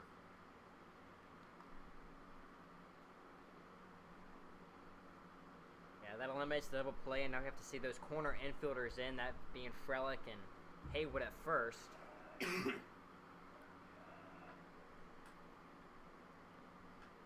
Park looking for a hit to extend the lead.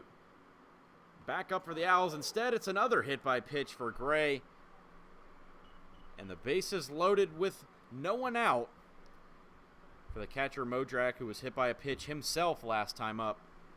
Now 4 hit by pitches for these Owls tonight. As out comes Noah Jarrett, the head coach, potentially to talk to Will Gray here in this top of the 5th inning.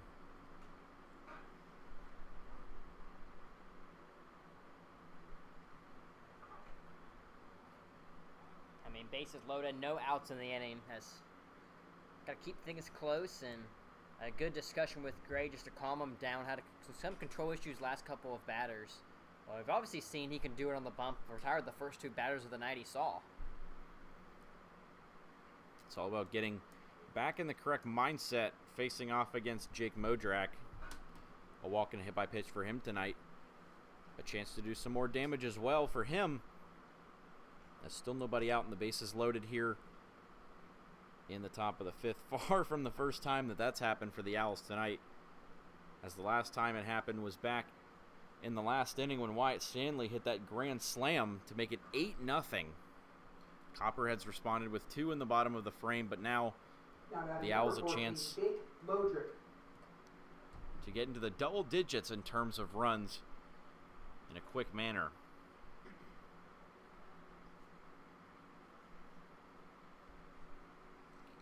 As this one gets back to the backstop, here comes the runner home. He will score.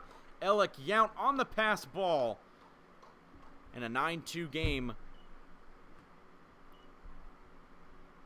Has driven in 2 runs himself, Alec Yount, but now scores his first. Lead back up to 7 for the Owls as everybody moves up 90 feet. And ahead 1-0 is Modrak. Gray's next offering is also skipped up there, but a nice block that time by Goldasich. Very muggy night here at Cox Mill. Maybe that playing a factor into the game as we get later into the game. Weather fatigue sets in faster than normal as Modrak fouls this one off back to the screen. Yeah, we do see some activity in that Lake Norman bullpen. Looks to be a lefty warming up.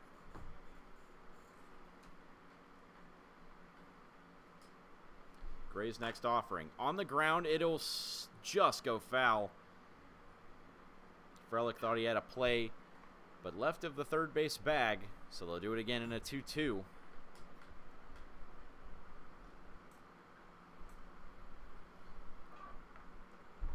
After Gray skips those 2 first balls and back-to-back strikes by way of foul balls, and just what Gray needed. Getting back on track here, now 1 strike away from the first out of the inning. 2-2. Swing and a miss, and Will Gray gets a big first out in form of a swinging strikeout by Jake Modrak. Now Jack Weaver's turn. Now batting number 3, Jack Weaver. Yeah, and that's the first really good slider we've seen tonight from Gray. Kind of surprised now, I'd have to say, after going a heavy dose of fastballs and put it perfect on the outside portion of the zone. First pitch to Weaver upstairs. It's all about one batter at a time for Jack Weaver.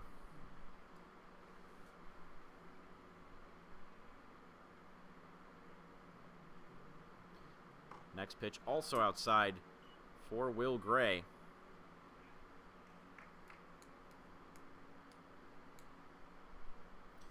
Weaver flied out his first time and singled his last time.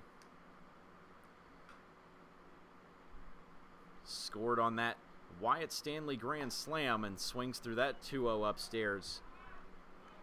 Maybe wishing he had that one back. Would have likely been 3-0. Wouldn't have scored a run as the first base bag lays empty after the pass ball. Would have made the bases loaded once again. Still just one out. We go back to the top of the order after this one. That one nearly hits him.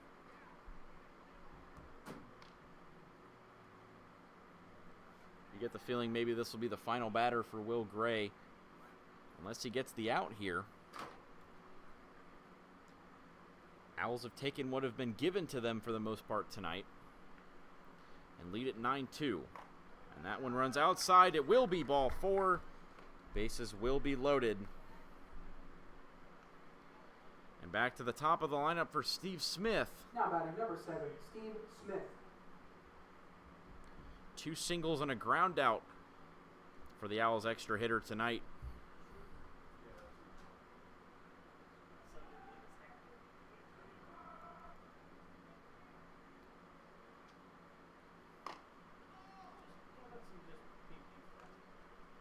First pitch is outside once again to Smith, who's been one of the best hitters at the top of the lineup for this Owls team. 1-0 went after that one, but didn't get it.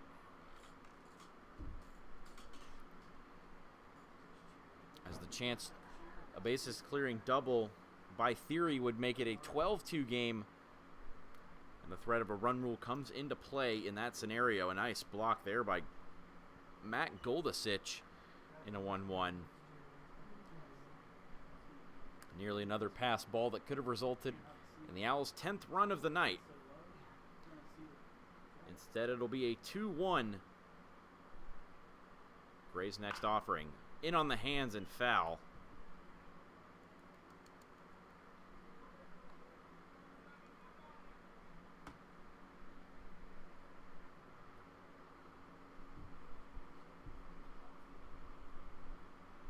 Gray already looking a lot better in this count. Puts it to 2-2. See if he goes back with the slider that got his first out of the inning. 2-2 runs in, and it is a hit by pitch, the 5th of the game. And the 10th run of the game is scored. Everybody moves up one base. And that scores Nick Smith, or pardon, Caleb Gant from third base. Make it a 10-2 ball game. And that looks like it'll be the end of the night for Will Gray. Had a strong first inning of relief, but the Owls pushing off 2 more runs across already in this 5th inning. Threatening for more. We'll see what pitcher they go with when we come back.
Back after the pitching change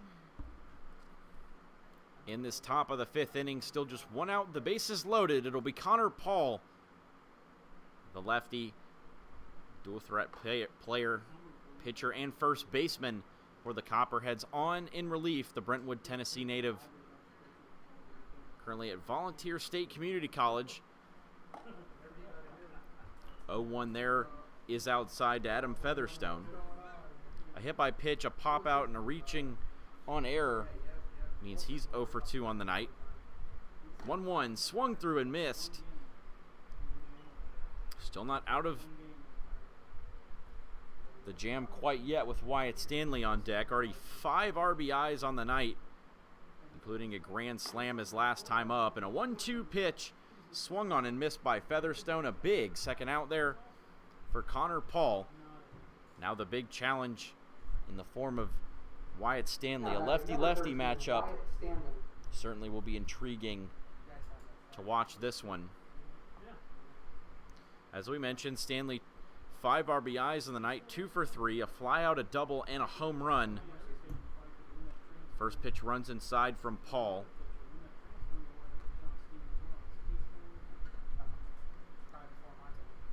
Stanley 26 hits on the year.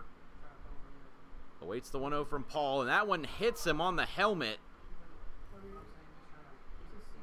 That's RBI number 6 on the night for Wyatt Stanley in an unconventional way. Make it 11-2 Owls as Drew Park scores from third. No matter what, Stanley just putting runs across in any fashion and makes it a 9-run lead in the process. Now Nick Smith looking for his first hit of the night, 2 pop-outs and a strikeout. And the hit by pitches continue in this game. That's the 6th of the game as this one's driven towards deep center field. Welker on the track, he makes the catch, and that retires the side, but 3 more runs across for the Owls, making an 11-2 lead as we head to the bottom of the 5th when we come back.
Back here for the bottom of the 5th inning, an 11-2 lead for the Owls, and a new pitcher, Carter Sturchey, in the game to face Connor Welker.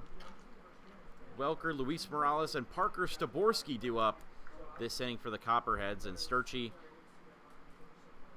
6'2", 190-pound freshman from Cleveland Community College and a Troutman, North Carolina native. First pitch misses to Welker. Second at-bat of the night for the center fielder. Struck out his first time up and takes a strike on the outside corner to Sturchey.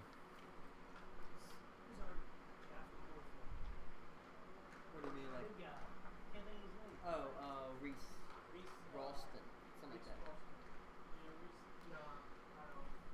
that. 1-1 turns into a 2-1. Now Sturchey's next offering, again taken by Welker, moving at a brisk pace, is Sturchey. But Welker works a hitter's count so far.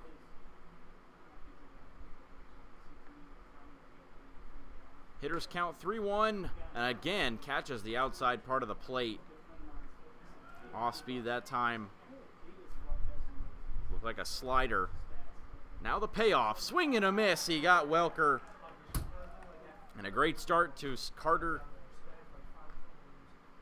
Sturchey's evening. Now batting number 13, Luis Now Morales. Luis Morales up next.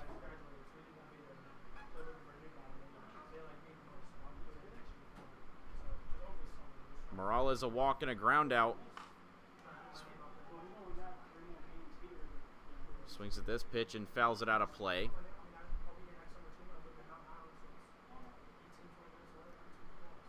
Now the 0-1, and working at a brisk pace is Sturchey. Morales takes a pitch low. He's 0 for 1 on the night with a walk. 1-1 swung on out of play.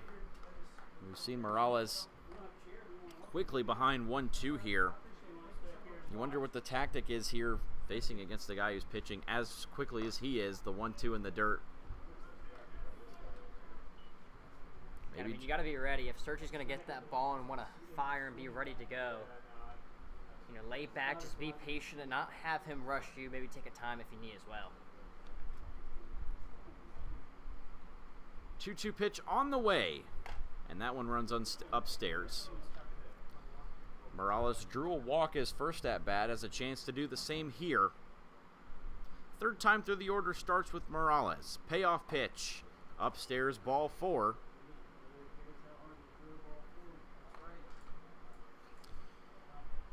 And now Parker Staborski. Now batting number 20, Parker Staborski.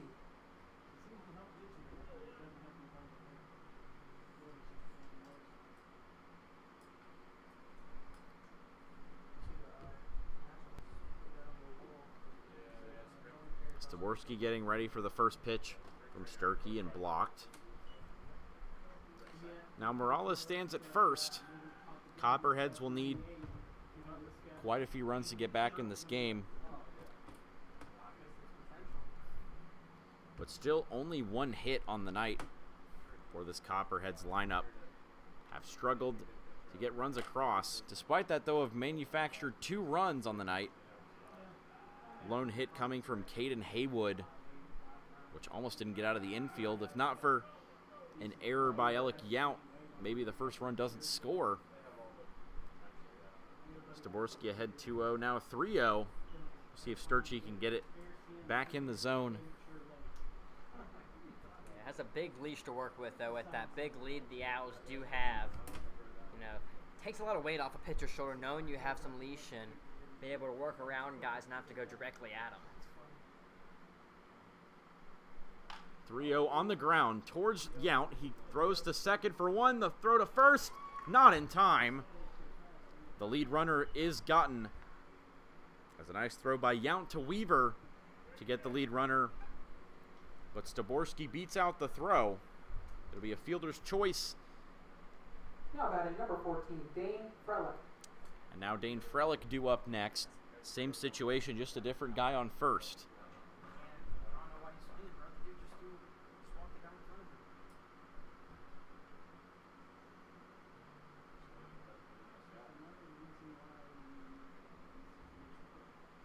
First offering from Sturchy to Frelick. Misses upstairs. He's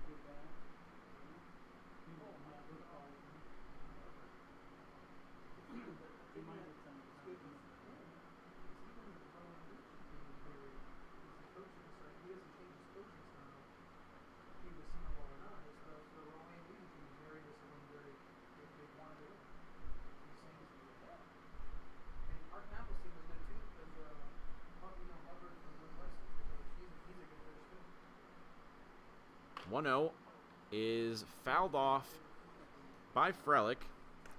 0 for 2 on the night, struck out and reached on an error. Did the third baseman from Framingham State.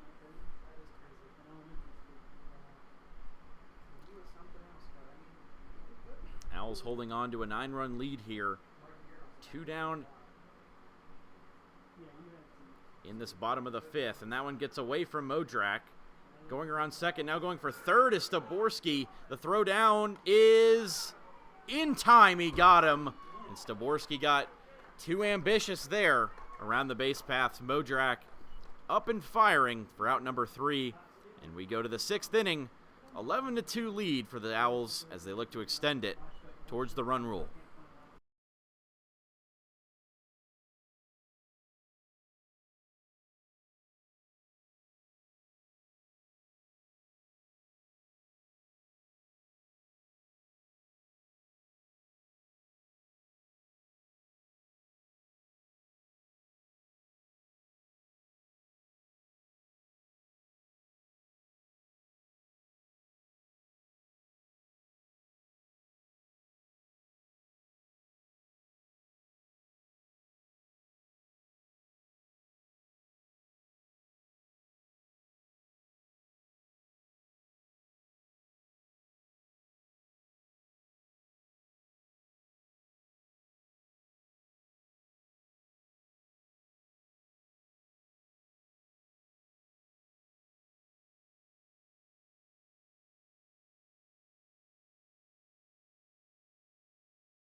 Back for the 6th inning, as Paul will stay out there to face the 5, 6, 7 hitters in the lineup. J.D. James leads things off.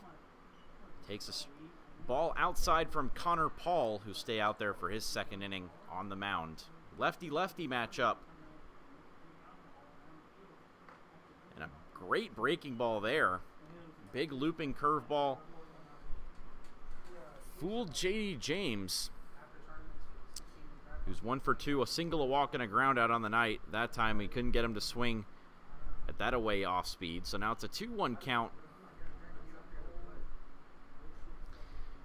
as the Owls hold a 9-run lead. A 10-run lead would put them in position for a run rule if they can get that far. 2-1. Swung on out of play by James.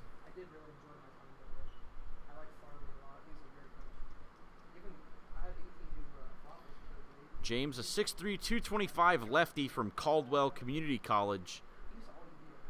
And a sophomore from China Grove, North Carolina, up Interstate 85. 2-2 and swung on in the air. Went after that off speed. Backing up and making the catch is Morales for out number 1.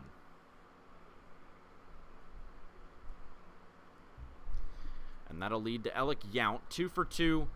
2 RBI doubles and a hit by pitch. Now batting number 1, Alec Yount.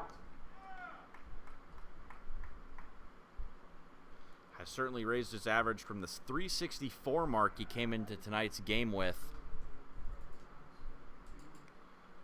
First pitch from Paul, runs way inside, went back to that off speed and backed him off.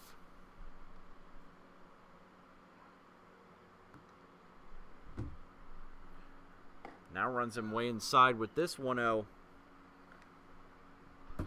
Yount looking to reach base for the 4th time in a row tonight. Halfway there already. Swings at this pitch and fouls it out of play.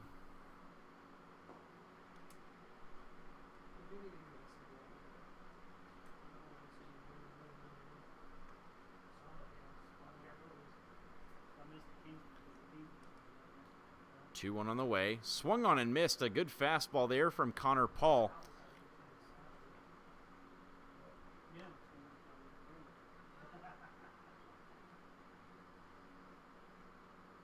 Nine hits on the night for the Owls and 11 runs. This one runs way outside for Paul and make it a full count to Alec Yount as the Owls look to take a double-digit lead here in this 6th inning. 2 runs in that first inning and added a third in the 3rd inning. 5 more in the 4th and 3 in the 5th. 3-2 driven towards right center field, getting over and making the catch on the run is the right fielder Staborski, and that's out number 2, pardon, in this 6th inning. Got a good play right there from Staborski. Sometimes those balls can be tough to read, especially in the night sky, but got a good jump and reins it in.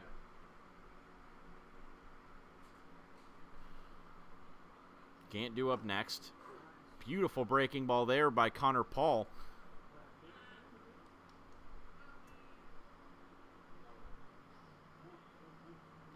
As Gant singled his last time up, swings through that 0-1.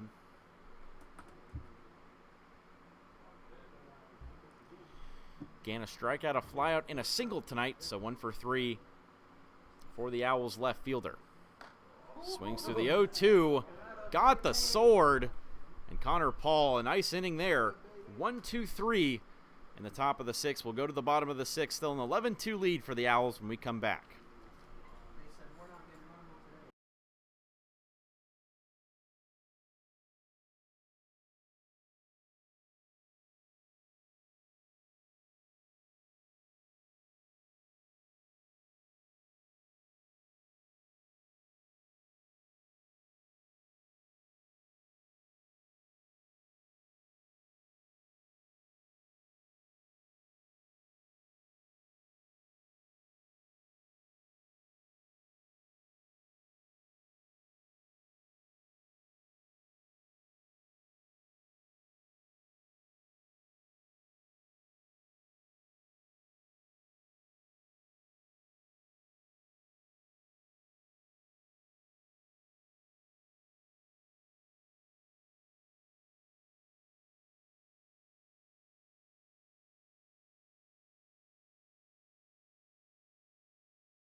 As Sturchy back here for the bottom of the 6th inning. First pitch in play by Frelick. Over is Yount. He can't make the play, and it's a single to lead off the bottom of the 6th. For the Copperheads, Dane Frelick's first hit tonight. Got aggressive against Sturchy, who we've seen can quick pitch.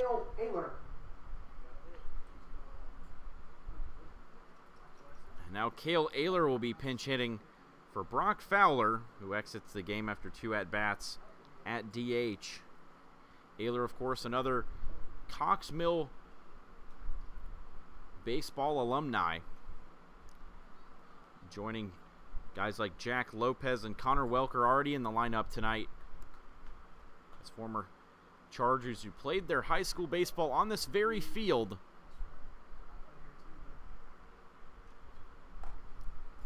First pitch outside to Ayler, who we'll see has featured as a first baseman and pitcher this season for the Copperheads. Ayler, a senior at Brevard College, takes a pitch upstairs that time.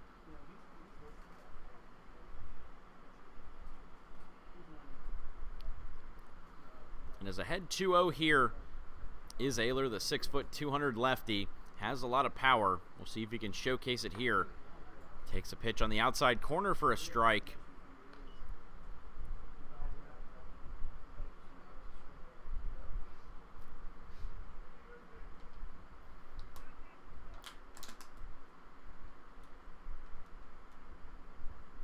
Two-1. Swing and a miss again. And Cale Ayler, after getting ahead 2-0, we'll see if he can get back, potentially get a pinch hit, as there's still nobody out here in the bottom of the 6th inning. Copperheads trail at 11-2. And swing and a miss at the upstairs fastball. A big out here for Carter Sturchy. Now batting number 24, Caden Haywood. As that is his 3rd strikeout of the night. Has only faced 6 batters, but a pretty good record if you're striking out half of them. Now we'll face Caden Haywood, 1 man on, 1 out. Haywood, the only hit of the night for the Copperheads, was a single his last time up that led to the first run scoring on a pass ball by Alec Yount. Got off his glove and into the outfield as he tried to corral it for the throw. Good breaking ball there, but misses upstairs, does Sturchy.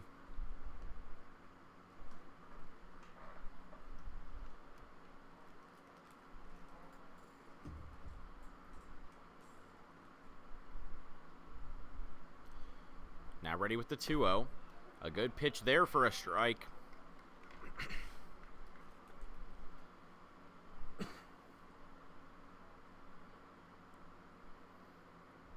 Checks back to first. Copperheads looking to get back in the game, as this one is driven up the middle past a diving Yount for a base hit, and make it 2 hits on the night for Caden Haywood.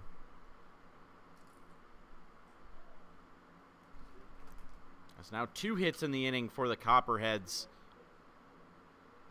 Makes it 3 total, as Dane Frelick got the 2nd earlier this inning. Caden Haywood, his 2nd and the 3rd of the game. 2 men on and 1 out for Aiden Kwan. 0 for 1 with a pop out and a walk. And we'll see if the Copperheads can complete a bit of a rally here, get some runs on the board as this game gets into its later stages.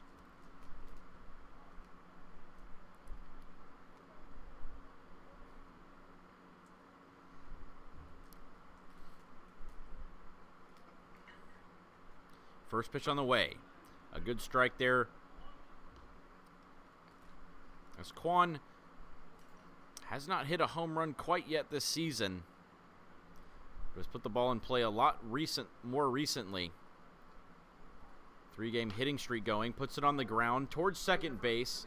Weaver bobbles the ball. Everybody's safe as Aiden Kwan beats out the throw. Nobody was covering the bag, and that means the bases are loaded with one out for Jack Lopez. Now batting number 1, Jack Lopez.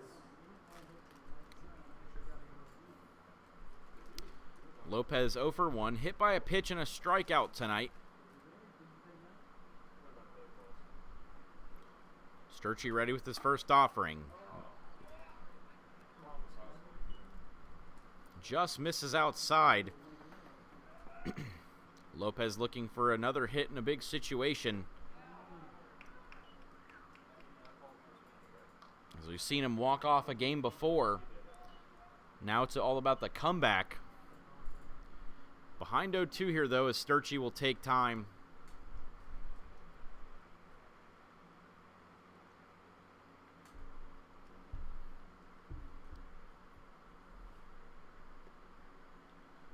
Sturchy ready with the 0-2 now.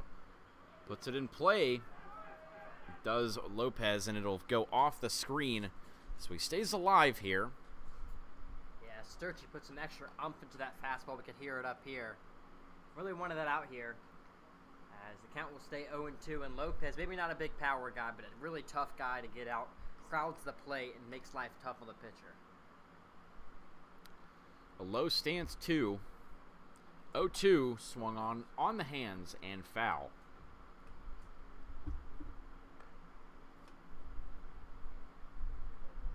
Second straight at bat Lopez has been up with the bases loaded. We'll see if he can do some damage here. Behind 0-2, the pitch on the way is low, so he takes a pitch and extends the at bat for at least a little while longer. Sturchy facing his first bit of trouble in this inning. He misses just barely. Lopez did not take the bat around his shoulder either. So now Lopez works it to a 2-2. Bases loaded here, and that one runs outside. A full count here. Maybe one swing of the bat gets the Copperheads right back into this game. Just has to find the right bit of outfield grass if that is the case. Payoff pitch on the way from Sturchy. And that will go outside, ball 4. The Copperheads do get a run out of it, and Lopez drives in a run with an RBI walk. It's 11-3.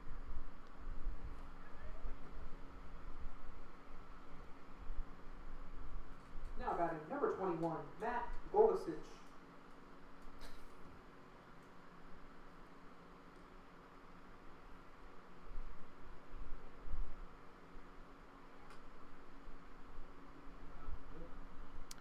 Now it'll be up to Matt Goldisich to continue the inning. One run across already.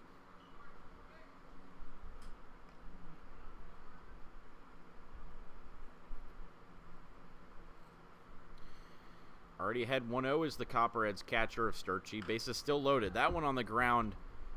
Foul. It's a 1-1. An impressive at-bat there by Jack Lopez to battle back after being down 1-2 in that count. And works it to a walk as Sturchy kind of lost control a little bit in the late part of that at-bat.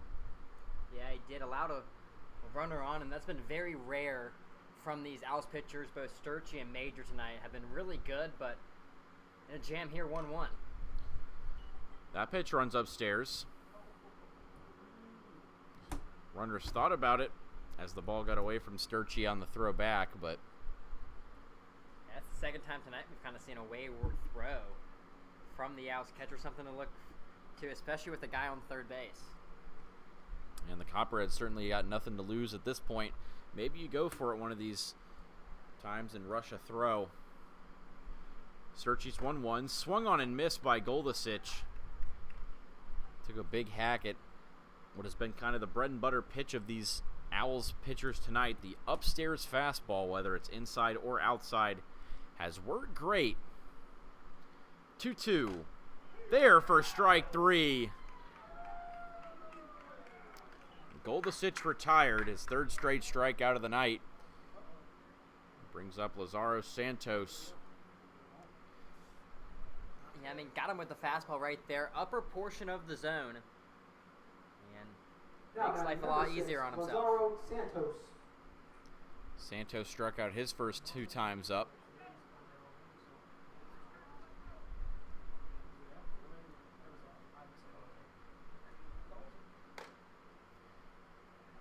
First pitch is a ball. Santos looking for hit number 9.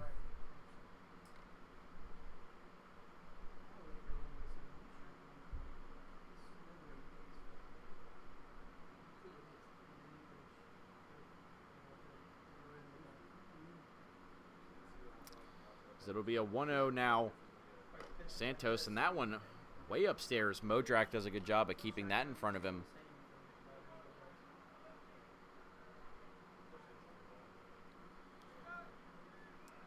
We wonder how long Sturchy will be in the game for. 2-0 turns into 3-0. As the Copperheads slowly but surely are forging a threat here. Still down 11-3, but a grand slam could cut that deficit in half if it were to happen at any point in the game.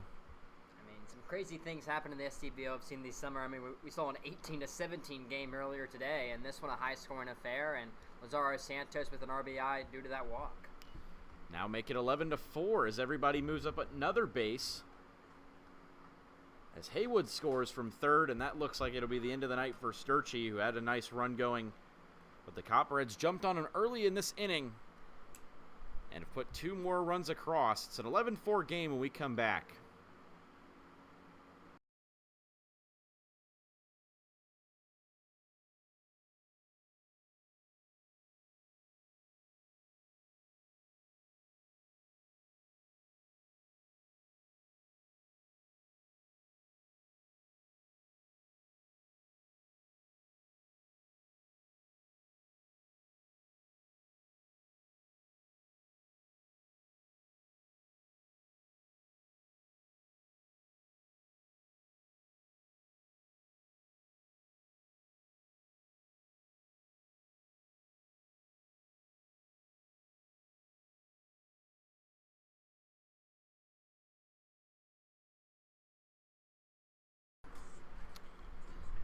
It looks like Sturchy will actually stay in the game here. A short chat. Now he'll face Welker. Does Sturchy in a first pitch ball. Lost control a little bit in these last few batters. Jack Lopez on an RBI walk. And Lazaro Santos drove in a run with an RBI walk. And now Connor Welker will try and continue the inning here. Ahead 2-0 already of Sturchy. As it'll be Quan at third, Lopez at second, and Santos at first for Connor Welker, looking for hit number 4 of the year. 3-0, and it's another 4-pitch walk. Make it 11-5 as the runs stay in play here.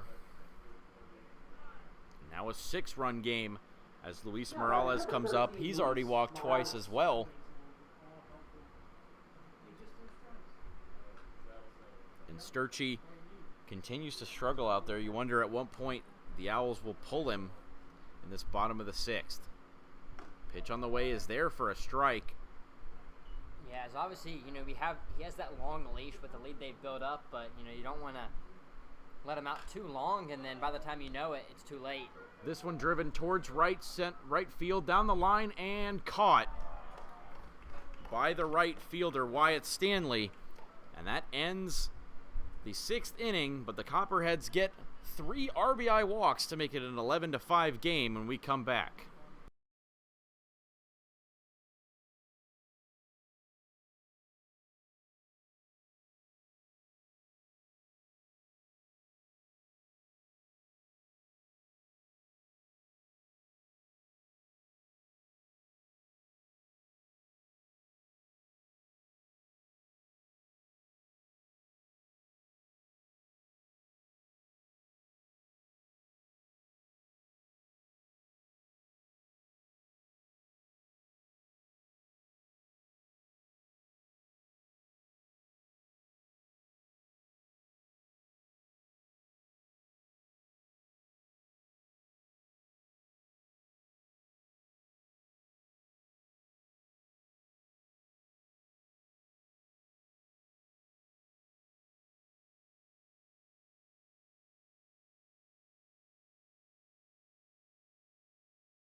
7th inning here at Cox Mill High School.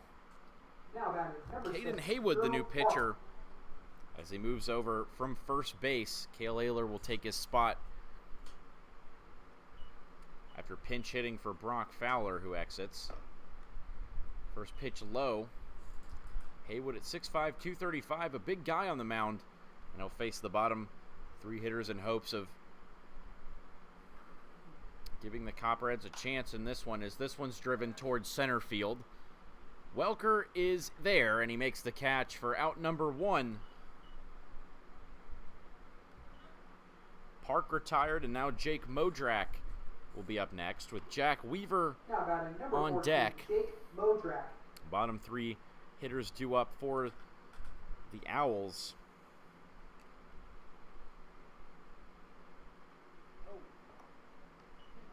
That one back to the backstop by Haywood.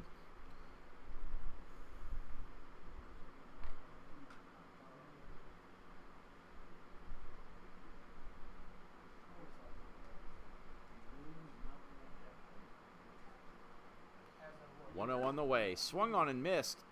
Haywood has some pretty good stuff and is very common among the Copperheads players. Playing positions and pitching for this team as compared to many guys on the other teams. You don't have too many POs for this Copperheads team compared to guys like Braden Major, who are full-time college pitchers.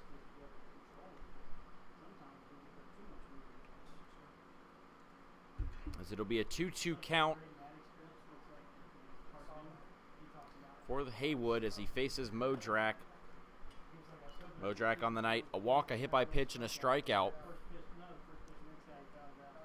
Hasn't put a ball in play quite yet, but has a chance to do it. 3-2 on the way from Haywood. Payoff pitch swung on, and that'll get down for a base hit down the left field line. Modrak around first. He'll go for second. The throw from left field is not in time, and it's a sliding double for Jake Modrak. Brings up Jack Weaver, 1 for 2 on the night, a single and a walk.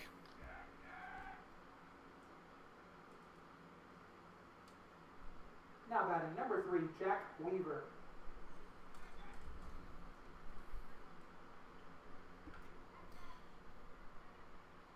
Weaver has been great at the bottom of the lineup, a spark plug for some rallies at the top of the lineup for the Owls.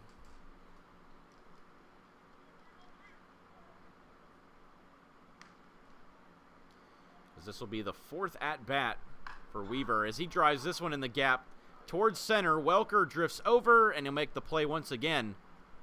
No advance as he hits the cutoff man Morales after out number 2, and that'll bring up Steve Smith for his 5th at-bat of the night.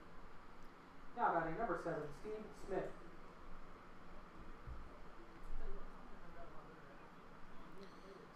Smith 2 for 3 with 2 singles and a hit by pitch. First pitch by Haywood is there for a strike.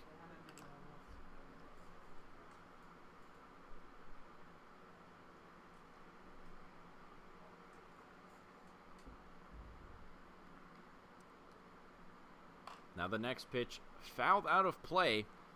Haywood has been pretty effective at locating what's been mostly a fastball arsenal up to this point, with the occasional off speed.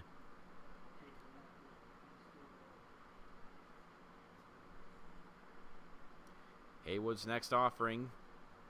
Good block that time by Goldasich.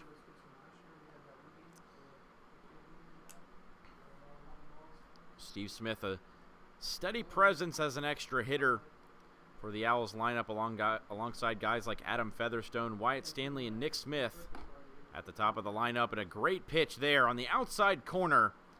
Gets Smith looking. Rung up. And into the stretch we go. An 11-5 lead for the Owls when we come back for the bottom of the 7th.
Back here for the bottom of the 7th inning, the new pitcher, Derek Peterson, the righty from Hickory, North Carolina. Another imposing presence on the mound at 6'4", 230. In the portal, still looking for a new school. Ahead of one here of Staborski.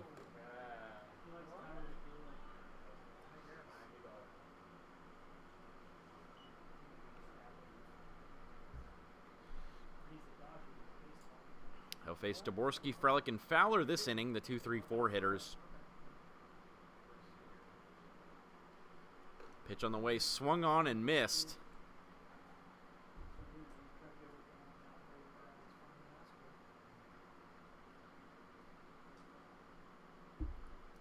Staborski 0 for 3 on the night, 0 for 2 on the night, pardon, with a walk. Next pitch, dropped right, third strike. The throw is in time. He got him. A nice recovery by Modrak as he dropped the third strike. Staborski a fast runner, but can't beat the throw. And a nice start by Derek Peterson as he gets a strikeout to begin the bottom of the 7th. He'll face Dane Frelick next, 1 for 3 on the night.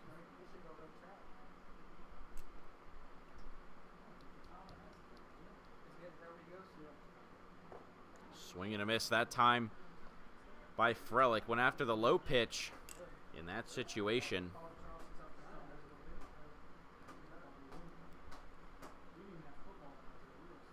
Now the 0-1 runs upstairs. Now the 1-1. Derek Peterson, the third pitcher of the night for the Owls, who maybe thought they were going home a little earlier than they are currently, and that's a beautiful pitch on the outside corner. Nearly got to the run rule, but the Copperheads have not gone down without a fight and put up 3 runs in the bottom of the 6th inning to make it a 6-run game. Currently sitting at 11-5 here in the bottom of the 7th. A beautiful breaking ball, nearly fooled Frelick as he tried to get out of the way of that one, but then almost dropped in for an inside strike 3. Singled his last time up did Frelick to begin the 6th inning. Now puts it in play again towards third base. Parks got it. The throw is in time. And out number 2. And after a rough play where Quan reached on an error. Now batting number 26, Cale Ayler. Pardon, Frelick reached on an error based on a bad throw by Drew Park. He makes up for it that time in a clean second out. Brings up Cale Ayler, pardon, after a strikeout his last time up as a pinch hitter. First pitch outside.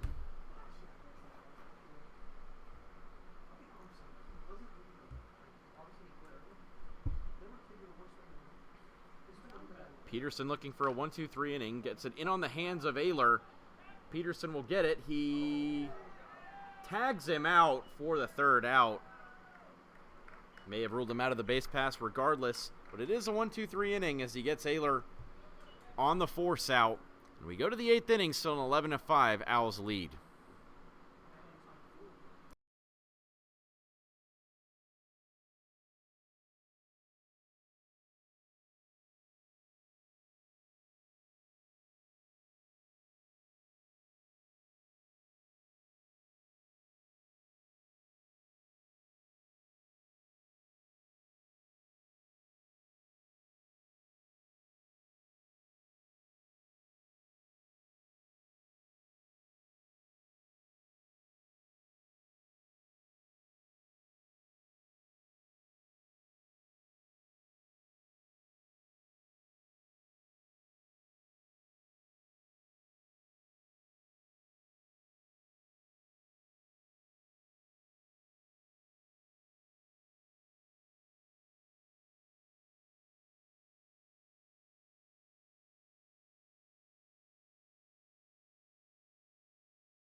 8th inning here.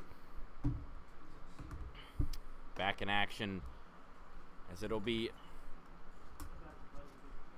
a new pinch hitter, as a matter of fact, to lead this inning off, as Featherstone will come out of the game. And in steps number 5, Jacob Yarberry, the senior from Royal Oak, Michigan, playing his ball at Coker College. His first at-bat of the night. Ahead 2-0 of Haywood. A good strike on the outside corner. I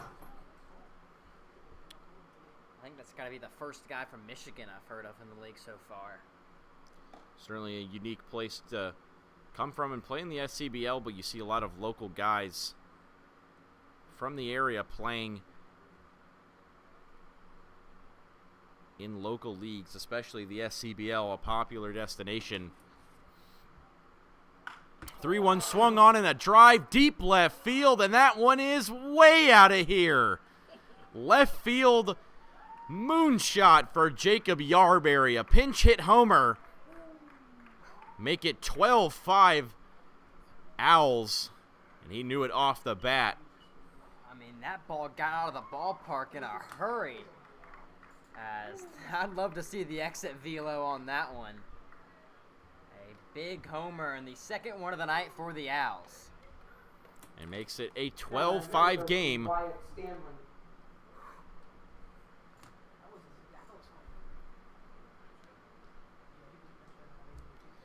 Yarberry, a pinch hit homer. Talk about making an impact.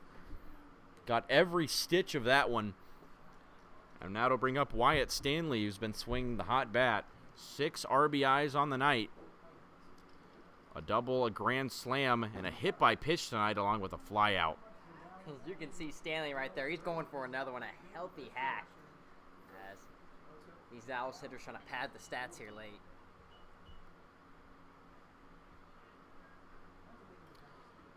Such a consistent hitter in all ways. Has Wyatt Stanley behind 0-2 and swing and a miss and a good out to get there. A nice rebound there from Number 20, Nick Smith. Caden Haywood. As Nick Smith 0 for 4 on the night, looking for his first time on base. First pitch is a ball.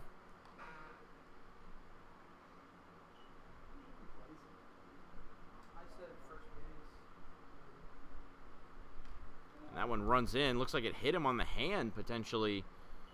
Indeed it did. It's a hit by pitch.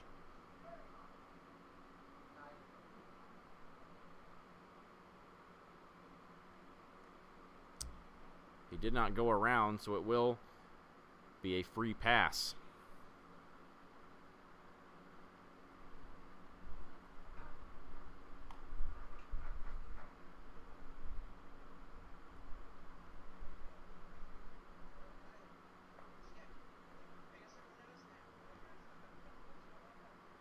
Not bad. Number 99, J.D. James. As the complete opposite out in Albemarle, the Wampus Cats winning a 1-0 pitchers duel. Caleb Williams allowing his first run of the year, first earned run of the year, and he gets the loss because Sawyer Smith, with 7 shutout innings, the Wampus Cats get a big victory at home to move to 8-13, the complete opposite of what we're seeing down in Queens University.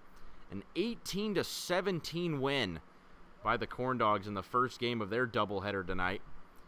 Corn Dogs ahead 4-0 in the third of that second game.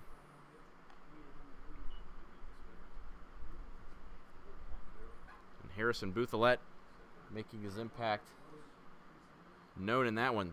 3 home runs in that game. Back-to-back-to-back at-bats. 3 homers for Harrison Bouthelette. I mean, talk about the game of a lifetime. And drove in 10 runs in that game. My goodness. Nearly doubled his RBI tally on the year. In fact, he did double it from 10 to 20 in one game. You got to imagine that's going to be probably the performance of the year right there. 10 RBIs in one game and 3 homers. Not many that are going to be able to challenge that over a season, much less one game. As the 1-2 runs inside to J.D. James.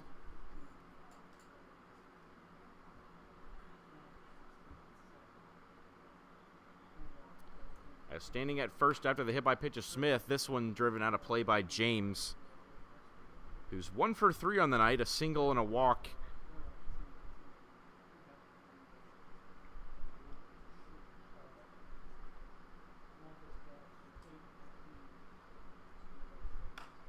This one driven out of play once again by James, staying alive in this count. Yeah, James just staying alive and showing these Owls hitters maybe late in the game, but they're not going to be lackadaisical with their approaches at the plate. Still here to make an impact. As this one gets away from Goldasich and moving up 90 feet, looks like C.P. Pyle, who's the pinch hit or the pinch runner, pardon, for the Owls.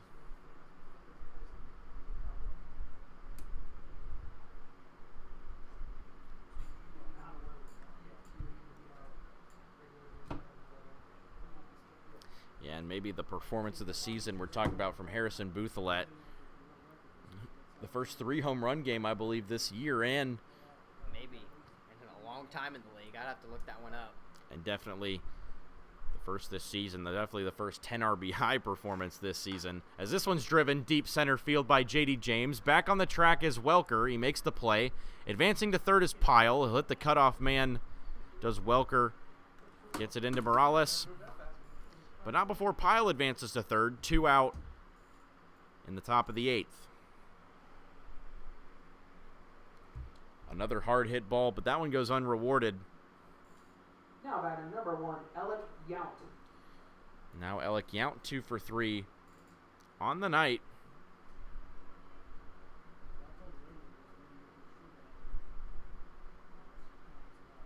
First pitch by Haywood, skipped up there, and a nice block by Goldasich.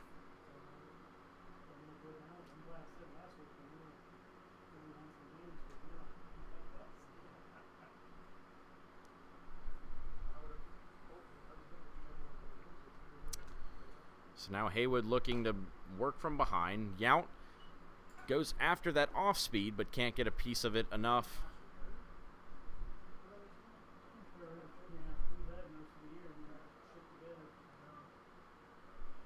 So now it'll be a 1-1.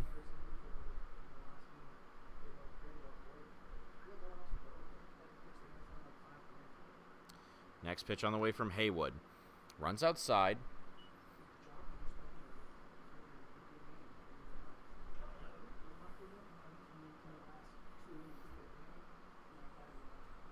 C.P. Pyle standing on third base, representing the 13th run. As the Owls look to extend their lead back to 8. A mammoth home run by Jacob Yarberry on the pinch hit. Down the left field line, ran way out. Now the 3-1 to Yount, fouled off. As we mentioned, 2 RBI doubles, a hit by pitch that scored, or rather got him on base for the 3rd straight time, and then a fly out his last at-bat, so has made some hard contact throughout the night. Payoff pitch, swung on, and that one driven towards right center field. It'll get down in front of the right fielder, Stoborski. Pyle scores and make it a 13-5 game. Another RBI by Alec Yount. His 3rd hit that's driven in a run tonight. And the Owls back up to an 8-run lead.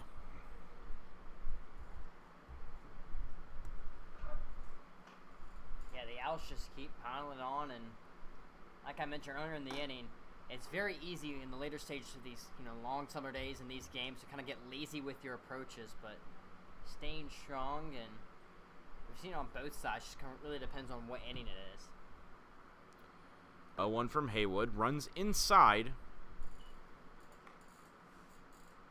Caleb Gant 1 for 4 on the night. looking to extend the lead even further. We've seen the Owls have the home run power. A home run here would make it within reach of a mercy rule, potentially, leading by 8.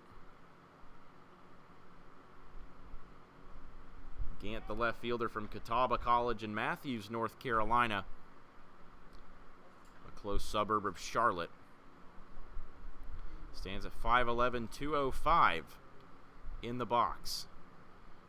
2-1 runs outside, and here goes Yount. He'll have the free base to second. He'll stop there, but another run into scoring position for the Owls. It's still a 3-1 count. So a hitter's count here for Caleb Gant. We'll see if he gets aggressive and looks for a pitch to drive deep out of here or into the gaps. Haywood checks back. 3-1, swung on and out of play. Count runs full.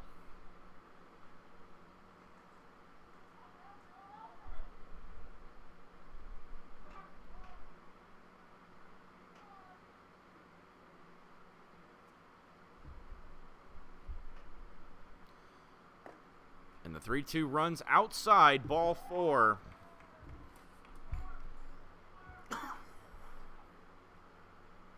yet another walk, and that's what the Owls have been doing best tonight is they're getting those walks, and that's setting themselves up with runners in scoring position and allowing more runs to come in the later stages of innings. Now Drew Park, 0 for 3, and drives it on the ground towards Lopez. He'll go to second base. He gets the out as Morales is there to cover it. And we are through 7.5 innings as we go to the bottom of the 8th. Now a 13-5 Owls lead.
Bottom of the 8th inning here as Derek Peterson out for his second inning of work to face Caden Haywood.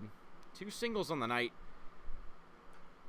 Straight off the mound and into the batter's box and drives this first pitch way out of play down the right field line. Put a good charge into that ball, but did not quite have the angle. Peterson a 1-2-3 inning last time out in the 7th. This one on the ground towards Yount. He's got it up and throwing in time. And a nice play there. 3 straight ground outs for Peterson. Now batting number 3, Aiden Kwan. That'll bring up Kwan 0 for 2 with a walk for the Copperheads left fielder.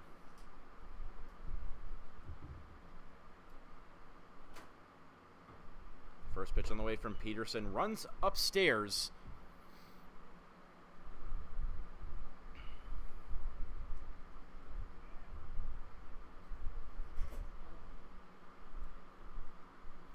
A 1-1 count here to the future Monmouth Hawk, Aiden Kwan. We've been playing Division I baseball in the Northeast. And another pitch runs outside to Kwan, who started at Central Cabarrus High School in the area.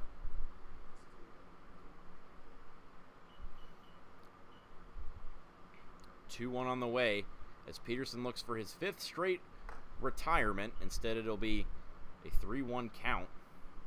So we'll have to battle back to earn it. As we mentioned, Kwan swinging a better bat as of late, and a look to extend his hitting streak here. 1 away here in the bottom of the 8th. Pitch on the way is outside, and it is ball 4. So even though he doesn't have any hits tonight, he has 2 walks, does Aiden Kwan. And any way he can get on base is a good one. And that will bring up Jack Lopez. Hit by pitch, a walk, and a strikeout tonight for the second baseman. Drove in an RBI last time with a walk, as that one skipped way up there, and here goes Kwan around second. He'll stop there.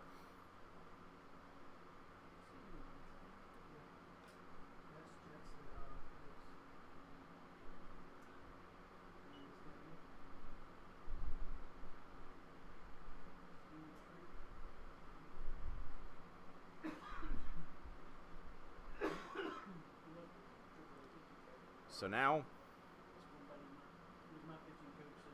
Peterson's next pitch on the way, he spikes that one too. Now it's a 2-0 count.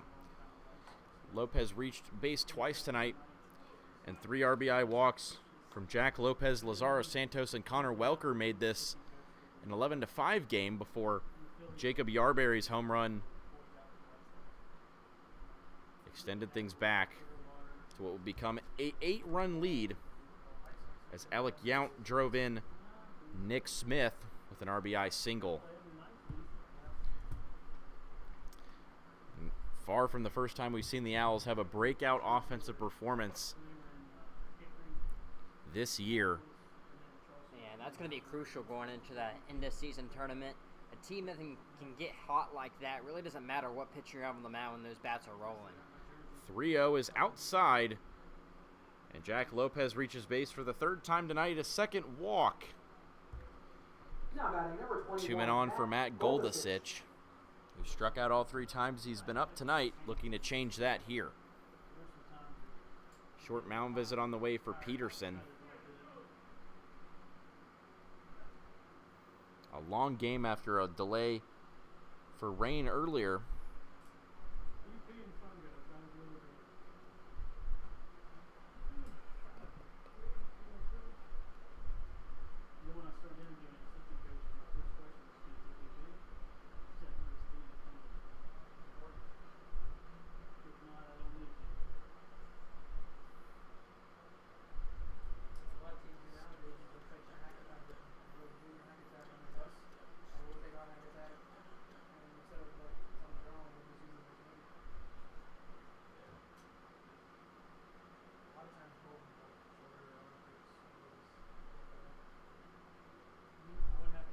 So after the short mound visit, Goldasich will get a 4th crack in the batter's box.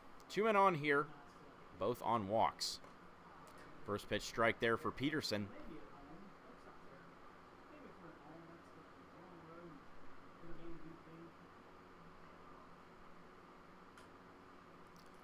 Copperheads looking to claw back the deficit even further. At the very least, maybe match the Owls, who currently lead at 13-5, have scored 2 runs in that top of the 8th inning. Next pitch on the way. Misses outside, does Peterson.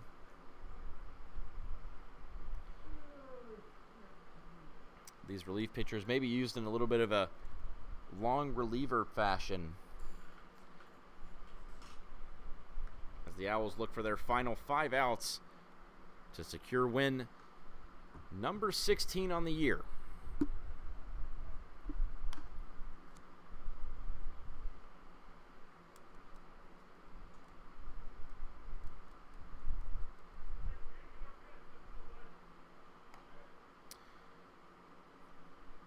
Goldusich has worked a 3-1 count.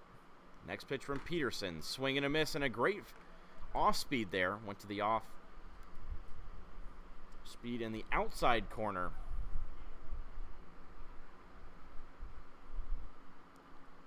Now it'll be another payoff.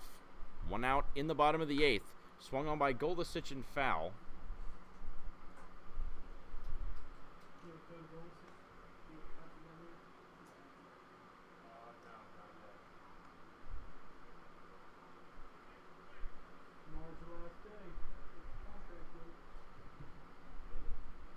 So it'll be another full count pitch on the way to Goldusich. And that one runs way upstairs. Everybody will move up 90 feet. A walk for Goldusich.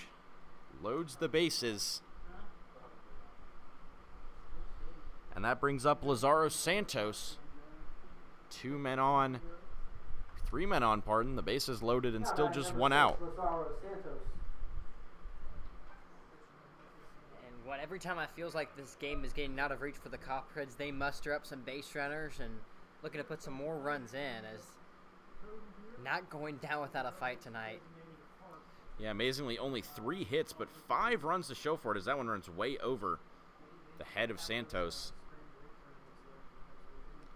It's really been the walks that they've taken advantage of throughout the game. Doesn't matter really the pitcher. 11 of them tonight from Owls pitchers, but they've had the strikeouts to match them. And that's just kind of the new mode we see from a lot of pitchers, a lot of walks, but also a lot of Ks in the process. And especially with Major starting on the bump, he would work a lot of counts full into 2 strikes, and those outcomes are the 2 most possible. 2-0 is upstairs by Peterson.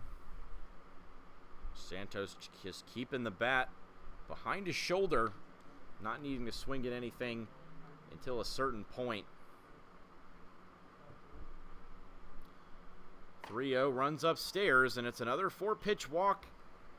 The second time in a row, Lazaro Santos drives in an RBI by keeping the bat on his shoulder. An RBI walk makes it 13-6. It looks like that will be the end of the road for Derek Peterson. A new pitcher will enter the ball game. 13-6 lead, bases loaded, and 1 out in the bottom of the 6th as the Owls look to finish off this game when we come back.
back here for the resume 6th or 8th inning, pardon, as Connor Welker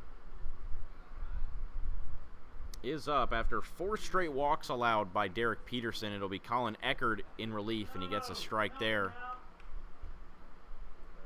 Connor Welker, a walk and 2 strikeouts tonight. 0 for 2 on the night is the Cox Mill Charger alum. 1-1 in the dirt and gets by Modrak. Here comes the runner home, and he'll score. Lopez makes it 13-7. Everyone moves up 90 feet, and another step towards a closer game for the Owls and the Copperheads. Now a 6-run lead, as it was entering the 8th inning for the Owls. Yeah, I mean, it feels like ever since Major left the mound, the Owls just really haven't found any stability out there, as this game just keeps spiraling, especially in this inning. 2-1 swung on and missed. Eckert looking to provide some stability in this bottom of the 8th inning. 2 men in scoring position with Goldasich at second, Santos at first, and that one hit him.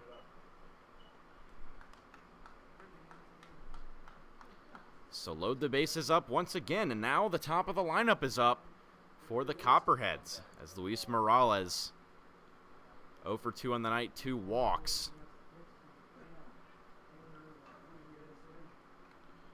And I mean, if you're going to want any guy to get on base, that's going to be Luis Morales, as we see up. I mean, it feels like he's just a magnet to that first base bag. And top of the order lineup now flipping over. Things could get dangerous in this inning. The throw goes back to third on the first pitch. Nearly got Goldasich, who wasn't paying attention as much as maybe he should have been. But he's back safely, and everybody will stand on their respective bases, with Luis Morales looking to get this game back within reach. 2 quick balls here from Eckert.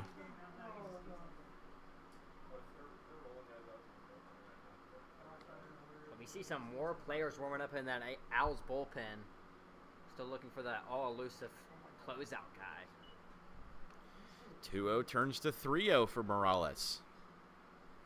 And if I'm Luis Morales, I'm probably not taking that bat off my shoulder until I get into a 2-strike count. Unless it's an absolute meatball with the type of approach we've seen from on the bump.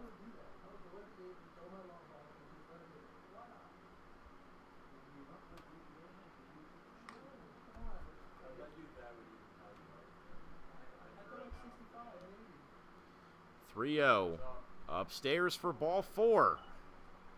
And yet again, the Copperheads just cycle around the base paths. It's now 13-8. 6 straight guys have reached on a walk or hit by pitch. Parker Staborski looking to make it 7. As Aiden Kwan, Jack Lopez, Matt Goldasich, and Lazaro Santos all walked before Connor Welker got hit by a pitch and Luis Morales walked. This inning, after a leadoff ground out by Caden Haywood, was the only out.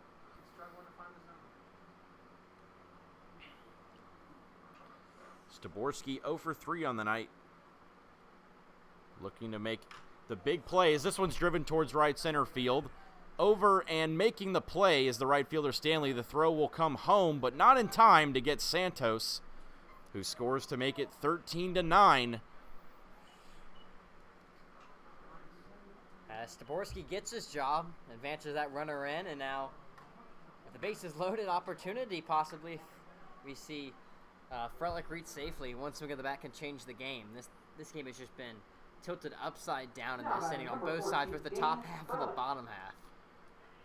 22 runs between the two teams. Not a lot of games you'll see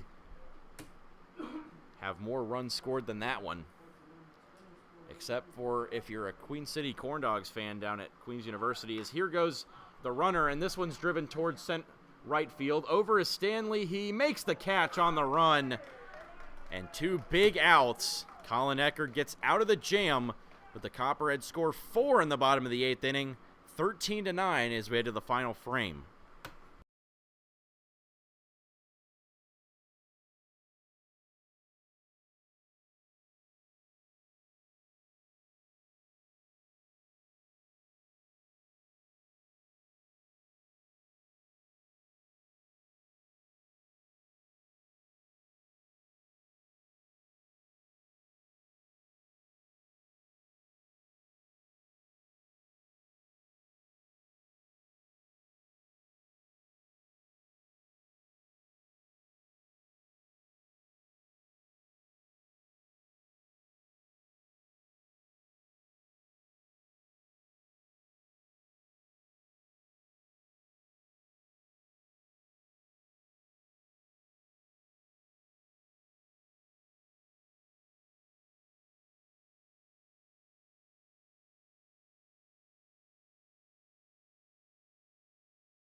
Charlie Jones. Back here for the top of the 9th inning.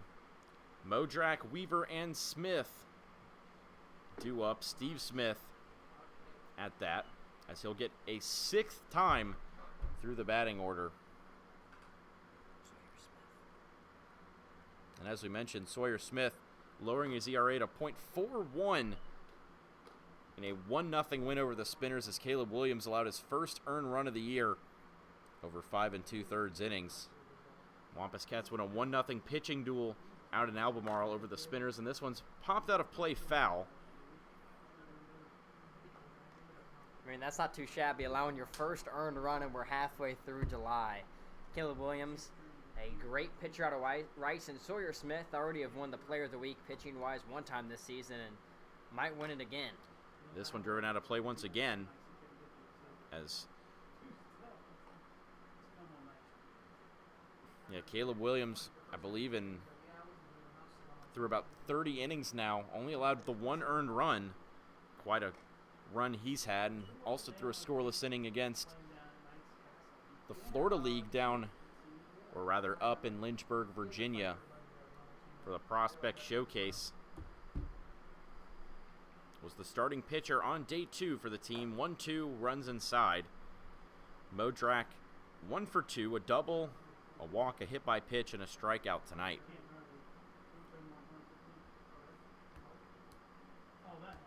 This pitch is out, side corner, and a strikeout looking. A great start by Haywood in the top of the 9th. Brings up Jack Weaver. Now batting number 3, Jack Weaver. 1 for 3, a single and a walk.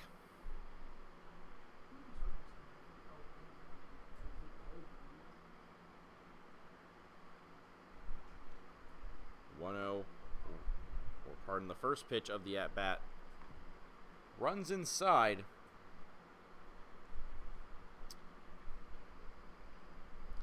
Getting close to 3 hours here of this game. It's been a back-and-forth contest. Plenty of runs to go around.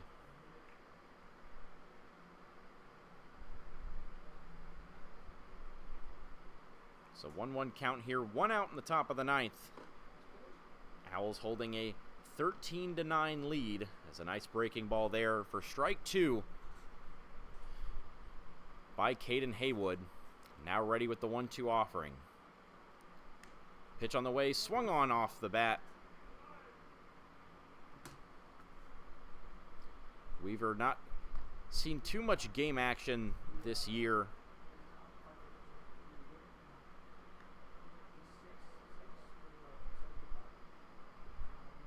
Only 1 hit through 5 games so far.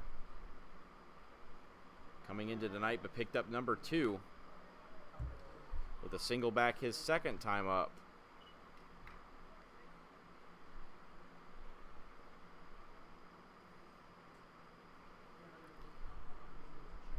Weaver going into his senior year at Brevard College, a Salisbury, North Carolina native.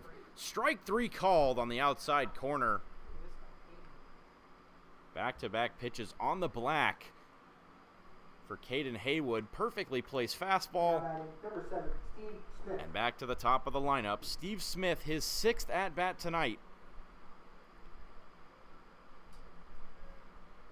2 for 4 with 2 singles and a hit by pitch. Haywood's first offering. Swung on in the air towards right center field. Coming over and making the play, Staborski. And a 1-2-3 inning sends us to the bottom of the 9th. The Copperheads' last chance. They'll need 4 runs to tie, 5 to win when we come back.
Bottom of the 9th inning here. And Colin Eckerd on for the long save. Came in relief and got 2 big outs. Now he's tasked with getting the final 3. Cale Ayler 0 for 2 to start things off. He'll look for a hit to get things going. Then it'll be Caden Haywood and Aiden Kwan due up next. Swings at the first pitch and fouls it back to the screen. It'll be key for Eckerd to be aggressive here in the final frame. Copperheads have scored 7 runs in the previous 3 innings. Have cut the deficit. Catches the outside corner. Let's see if Ayler can battle back down 0-2 against Colin Eckerd out there for the final 3 outs. Pitch on the way is upstairs.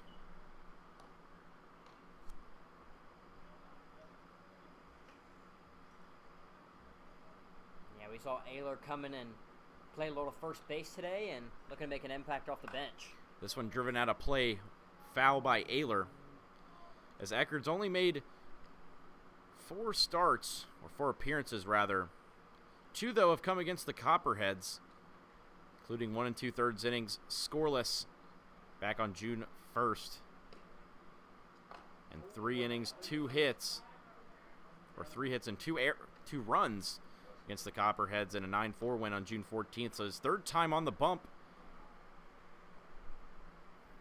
This very bump in particular for Colin Eckerd.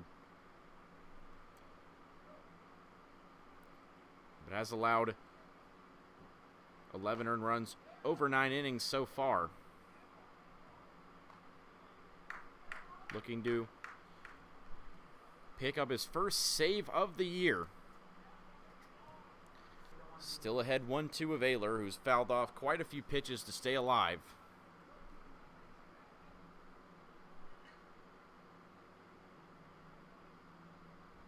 Another 1-2. Swung on in a drive towards center field. Back and making the catch is Yarberry. And a big first out. Retires Ayler and brings up Caden Haywood. Yeah, unfortunate right there for Ayler. A very hard hit ball, but right to the center fielder, and that one helped the Copperheads' chances. Certainly did. But as we saw, Owls retired the leadoff man in the 7th, and then 4 runs came across. So certainly not the end of the world for the Copperheads. As Caden Haywood 2 for 4 on the night. Yeah, we've seen a little bit of everything tonight, and the Copperheads rallying back would not be the last of many surprises. Behind 0-1. Make it 1-1 as Haywood lays off of the outside slider.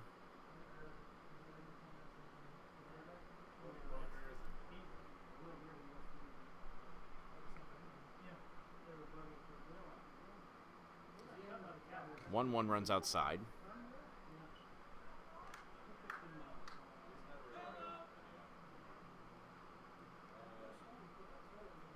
Haywood, fresh off the mound, has thrown 2 innings in relief for the Copperheads, lowering his ERA from 3 even lower. And in the batter's box, he's been pretty good too. A 6-game hitting streak, make it 7 with 2 tonight.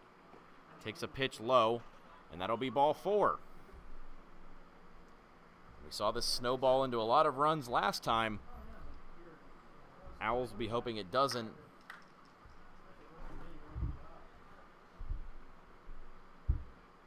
Yeah, and you gotta feel like they're just going to pitch into contact here. You know, trust your defense behind you. That sets up the double play with that runner on first base. And that was their kryptonite last inning, was, you know, runners allowed on base due to hit by pitches and walks. You just got to throw in their strikes and trust your defense behind you. Pitch to Kwan is outside. 1 man down, 1 on in the bottom of the 9th inning. A 13-9 game here. And that one runs low to Kwan. Yeah, grueling game tonight for the Copperheads. They have to turn around and go to Concord High School tomorrow night to play the A's. A's sitting in last place right now, so a good chance to get back on track if this game does not end up going their way. 2-0 runs behind the pitcher. Here goes Haywood to second as Modrak wasn't able to make the play. And the runner moves into scoring position. Now ahead 3-0 is Quan, who's already walked twice.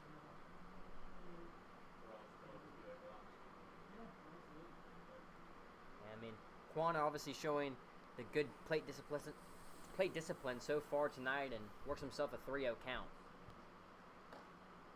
And he can't find the zone there either, so Aiden Quan draws his third walk of the night.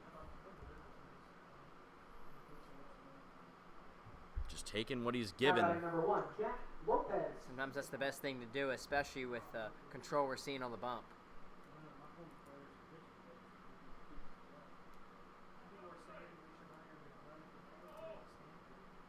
Now the first pitch to Lopez outside. We've seen it kind of snowball a little bit in the pass for the Owls. Just looking for those final 2 outs.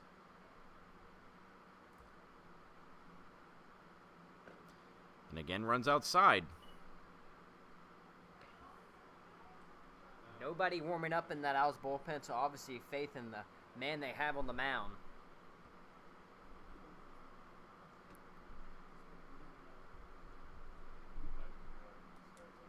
Now the 2-0 misses outside once again. And we've seen maybe a replay of that 8th inning coming to light again. A walk would load the bases with 1 out. Lopez has already walked twice and been hit by a pitch tonight. 3-0 is outside for ball 4, and it is. 3 straight walks. Nearly identical to what happened in the 8th inning is happening in the 9th, right in front of our eyes. And the tying run at the plate in the form of Matt Goldasich. I mean, it's got to feel like a bad dream right now for the Owls. Lots of shades of the bottom half of the 8th inning here and now in the bottom half of the 9th. First pitch from Eckert is there for a strike, a much-needed one.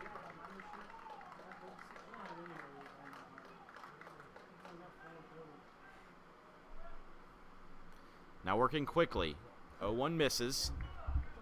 Goldasich, a walk in his last at-bat. 3 strikeouts before it. As 4 walks led off after a leadoff out, as this one's on the ground and foul.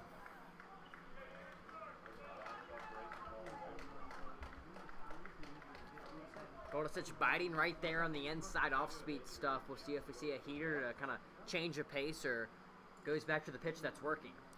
1-2, swung on and in the air, but it will reach out of play. Goldasich stays alive.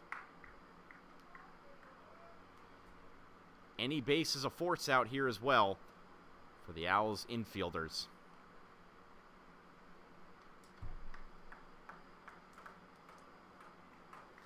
Still just 1 down here in the bottom of the 9th inning. Bases loaded. 1-2. Held off on. And Eckert heavily relying on the off-speed to find the zone. We'll see if he does that in a 2-2. Or if maybe he switches it up. Instead, he goes back to it. It's in the air towards center field. Under it is Yarberry. He'll concede the run home. Drops the throw and the transfer.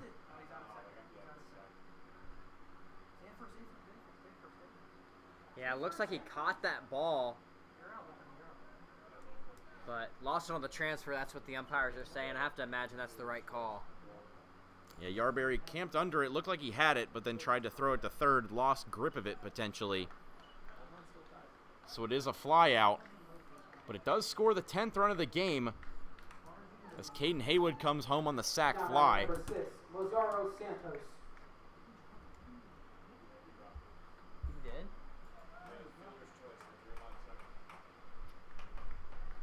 So it looks like it was a fielder's choice. So Yarberry did drop the ball, but then he throws it in to get Jack Lopez. So now Aiden Quan stands at third. Sitting at first is Goldasich, and the game down to Lazaro Santos behind 0-1. Pitch from Eckerd. He did not go, but either way, it's strike 2, and now the final strike for Santos. Still the tying run. 13-10 lead for the Owls. We'll see if Eckerd can finish it off. 0-2. Swung on in the dirt. There'll be no throw. Maybe he tipped it or didn't go after it. No, he didn't go after it. So it's a 1-2. Yeah, we saw him go with the off-speed for the 3rd pitch in a row, but Santos almost bites. Got to go back to it here. Another 1-2 from Eckerd. Swing and a miss, and he got him. It took a while, but the Owls do eventually get the win. 13-10. And despite 8 runs in the final 4 innings for the Copperheads, they can't mount the final comeback, and the Owls hang on. I mean, what a game. Lots of ups and downs, and we had a little bit of everything tonight. Great pitching, not so great pitching, and a lot of good hitting on both sides. But nonetheless, the Owls pull out the victory, and yet another road win for one of the top teams in the league. And with that, they move into first place in the league. Now 16-5 are the Owls after the Spinners dropped the game out in Albemarle to the Wampus Cats. They now sit a game clear in first place. And have gotten back in to their peak form as we saw them before, but that'll do it here from Cox Mill. A thrilling game tonight. A long and grueling one at that. Took nearly 3.5 hours, but thank you for joining us on the SCBL YouTube channel. Joined by Zane Metz, I'm Gunter Schroeder signing off, and make sure to tune in and make sure to hit those post notifications and subscribe to the SCBL YouTube channel at SCBL Baseball to be notified every time we go live. Till then, have a good night, everyone, and make sure to join us soon for more